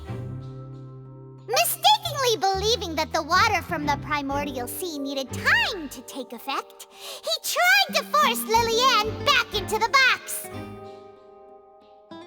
The two broke the flower vase during the struggle, but Lillian came out on top, knocking Cowell out and putting him in the box. With no way of escaping, she changed her clothes and hid in the costume trunk until the performance ended.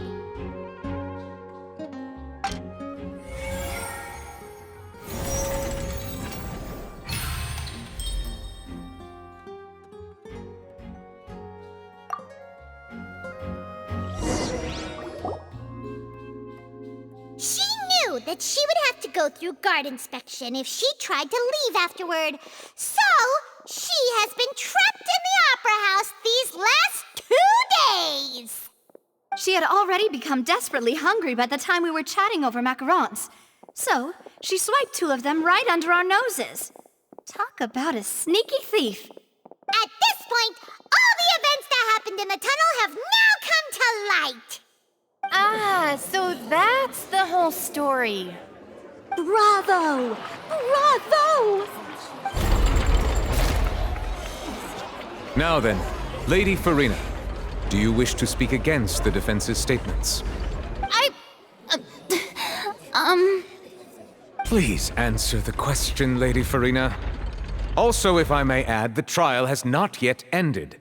As such, I request that the prosecution not leave the room before the proceedings have concluded.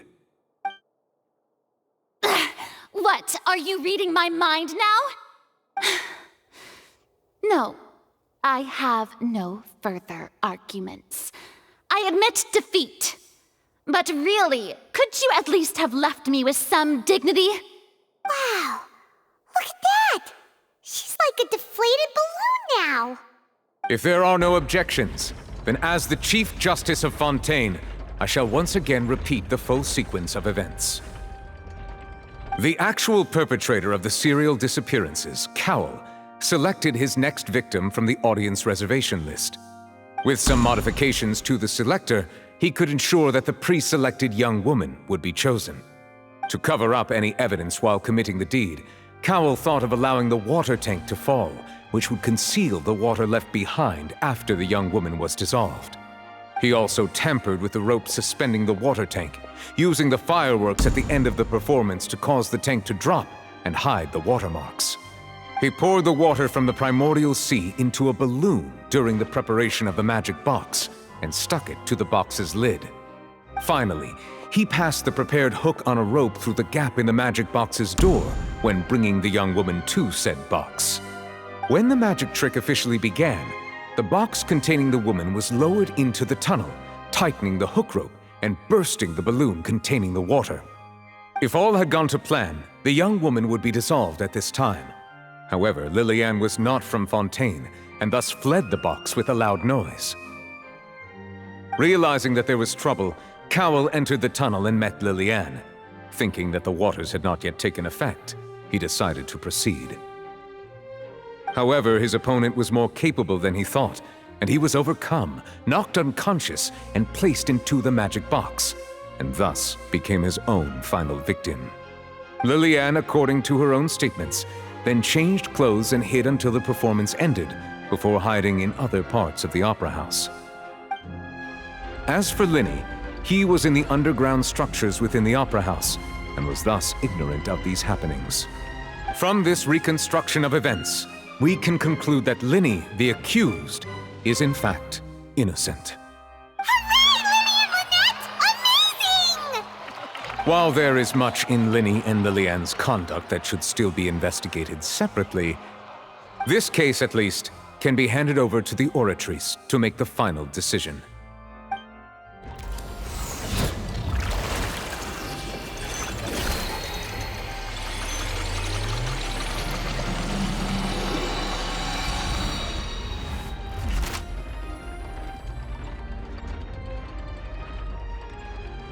As such, Linny and Lynette are officially declared not guilty.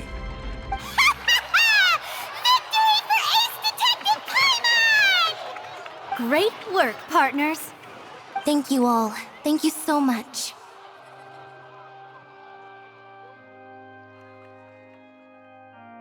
Next, I think we deserve an explanation, Guard Vaughn. How did you find the water from the primordial sea in Linny's baggage? Right! Your discovery caused me to make a serious mistake, you know. Or was that not a discovery, but false evidence that you dared to bring before this court? I suspect that the accomplice mentioned in Cowell's notes was not Linny, but you, yes?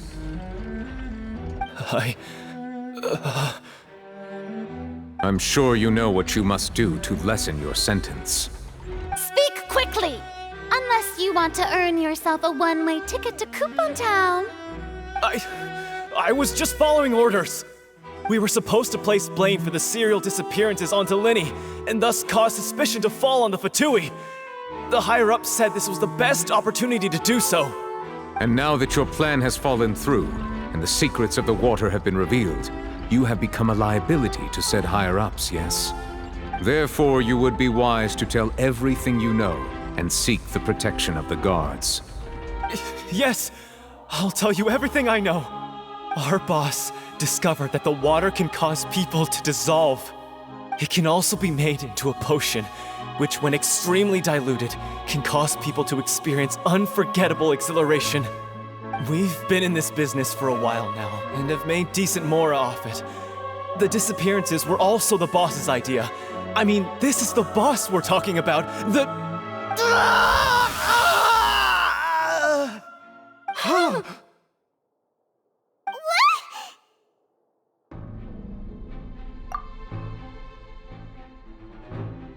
And now he can no longer talk.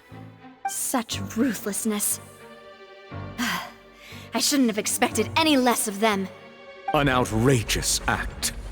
All present, please submit to inspection immediately.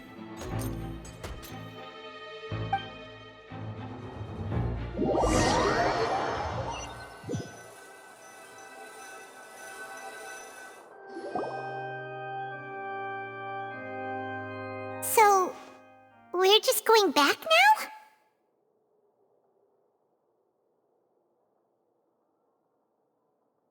That's true, but...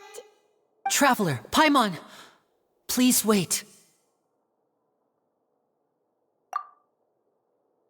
Lenny... I know you may not want to speak to me right now. Maybe you don't even want to look at me. But still, let me thank you again for defending me to the end, even after you learned that I'm a member of the Fatui.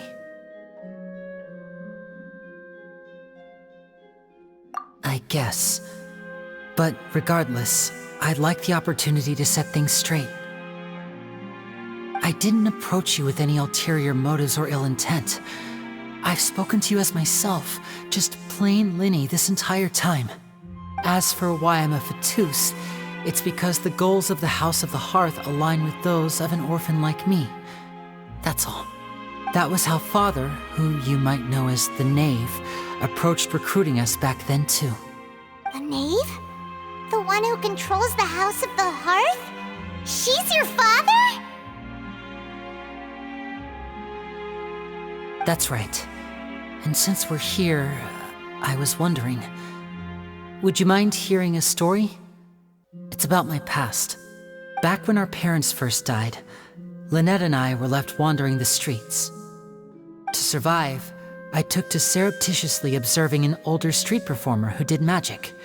It took me several days to figure out how he pulled off his amazing tricks. I took my sister through several streets until we found a crowded corner, and we began to perform magic tricks there. To my surprise, we proved to be pretty popular, and we could at least stop worrying about where our next meal would come from for a time. But I didn't want my sister to remain a street rat together with me forever. Before long, an aristocrat came to me and claimed that he wished to take us in after watching my performances. So you went from orphans to nobility just like that? That was how we felt at first too. As if fate was on our side and we could say goodbye to those painful days. But I gradually discovered that while we were called foster children, he was really after my talent for magic tricks. He would constantly take me to all sorts of banquets to garner attention, which he would then use to expand his social circles. That doesn't seem too bad either. Better than roaming the streets at any rate. It took a while for me to realize just how dark his heart really was. After one particular performance at a banquet, I discovered that Lynette was not on the same return vehicle as me. I waited a long time after we returned home, but she did not come back. I went to that noble's bedroom and asked him about her whereabouts. The answer he gave me was, she caught the eye of the most eminent person at the banquet, so I sent her over as a gift. I mean, you'll be able to perform your magic regardless of who your assistant is, yes? Oh no. So he was gonna... But wouldn't Fontaine's laws deal with such people?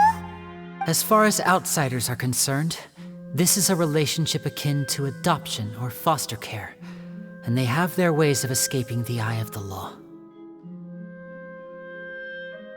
I managed to ferret out the location of the mansion of that so-called eminent person and hurried through the night. But by the time I leaped over the walls, avoided the guards, and made my way in, all I saw was the moonlit ground covered in blood, and the knave standing there in the darkness. So, she'd already taken care of that guy. That's right. She had rescued my sister before she could come to any harm, and had even discovered several girls hidden in a basement, all of them orphans. Father, the knave, might have seen something in me, and so she made me an offer. The House of the Hearth welcomes you, for your interests align with ours. Here, none will ever betray you. Indeed, betrayal shall never be permitted here. I was hesitant to trust her. I had just been betrayed by nobles. But she was also quick to destroy the noble who had taken us in at first, giving us back our freedom. Oh, so that's how the two of you joined the House of the Hearth.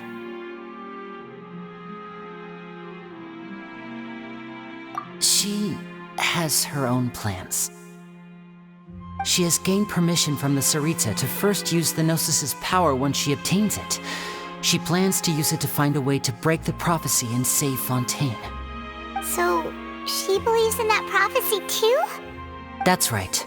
The whole House of the Hearth is currently working to combat that crisis. Today's case has also proven that people from Fontaine can indeed dissolve into some sort of water, thus further supporting the prophecy. All of us house members here, Lady Arlecchino herself included, are from Fontaine. We won't give up on defending our homeland. To us orphans, the only connection we have left to this world, apart from our family, is our homeland. So, from small deeds like distributing magic pockets to huge schemes like stealing a Gnosis, everything is aimed at dealing with that prophecy.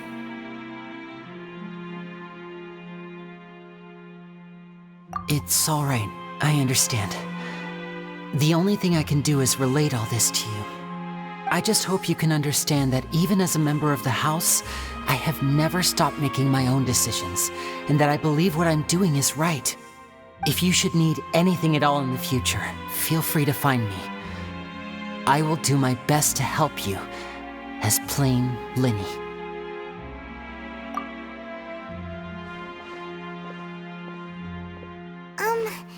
Bye, Linny!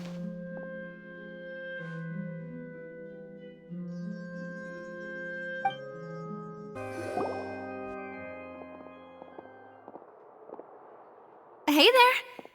What was with the disappearing act you pulled right as the trial ended? Were you looking for us, Navia? Well, this whole thing isn't exactly over, is it? I do feel that we're getting closer to solving the serial disappearances case, though. Don't you think so, too? Huh? What's wrong, my dear partner?